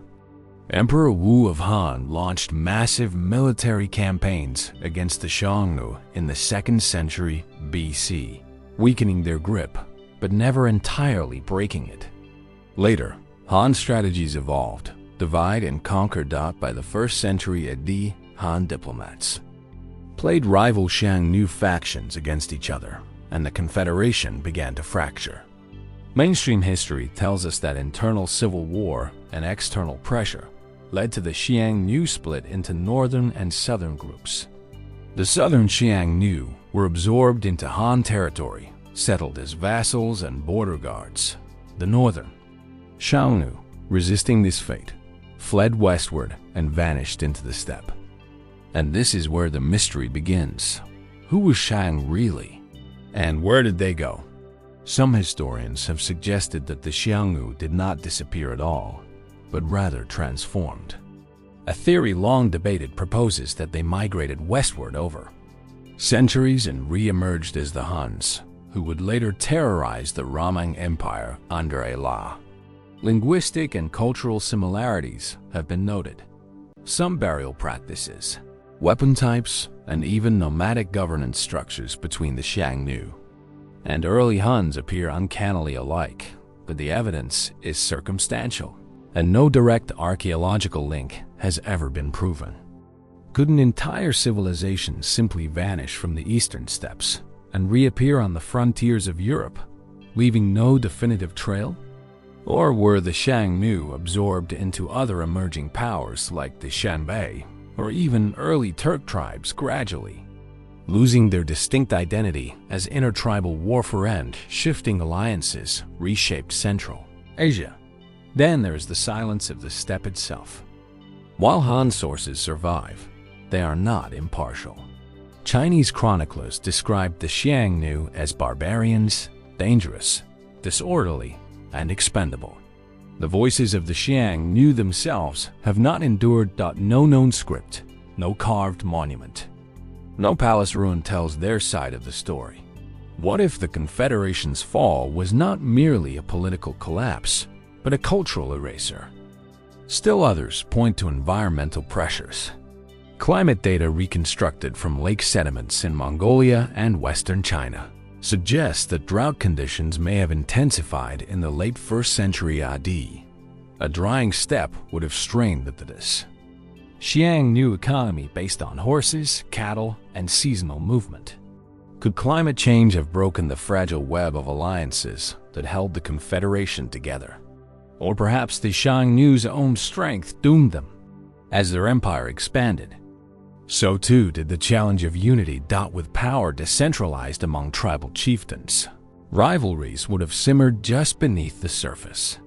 When Chinese tactics amplified these divisions, the Confederation may have simply imploded, not in one dramatic fall, but in a slow, irreversible unraveling. Yet even these explanations feel incomplete. The archaeological record remains frustratingly elusive. Scattered tombs across Mongolia and Inner Mongolia, some containing lavish goods, bronze weapons, and horse gear, are attributed to Xiongnu elites. But beyond literary objects, little ties these sites into a grand narrative. No capital city has been unearthed, no archive, no battlefield memorial. It is as though the Xiang was never built for permanence, choosing the wind over stone. But what if something remains buried not on Earth, but in identity? Some genetic studies of Central Asian populations suggest traces of Xiongnu lineage, particularly among groups in Kazakhstan, Kyrgyzstan, and Siberia. Oral traditions among some Mongolic and Turk people speak vaguely of ancient ancestors who once ruled east and west alike. Could the legacy of the Xiongnu survive not in monuments but in blood? And so we are left with shadows of galloping horsemen of smoke, curling from felt yurts of emissaries arriving at the gates of Chang'an. A people who once struck fear into emperors, reduced now to a footnote in their enemies' annals. Their sudden fall invites reflection not only on history's fragility, but on how easily those without a written voice can be lost. Did the Xiongnu simply collapse under the weight of the empire? Or did they dissolve into something else, nameless, faceless, and scattered, still riding somewhere beyond the edges of the map? We may never know, but on certain windswept nights across the steppe, where the grass sways like ghostly banners and the stars gleam like steel, one might still feel their presence, unseen, unclaimed, unforgettable. From the shattered steppes of the Xiongnu to the shattered promises of kings, our search for history's vanishing points continues.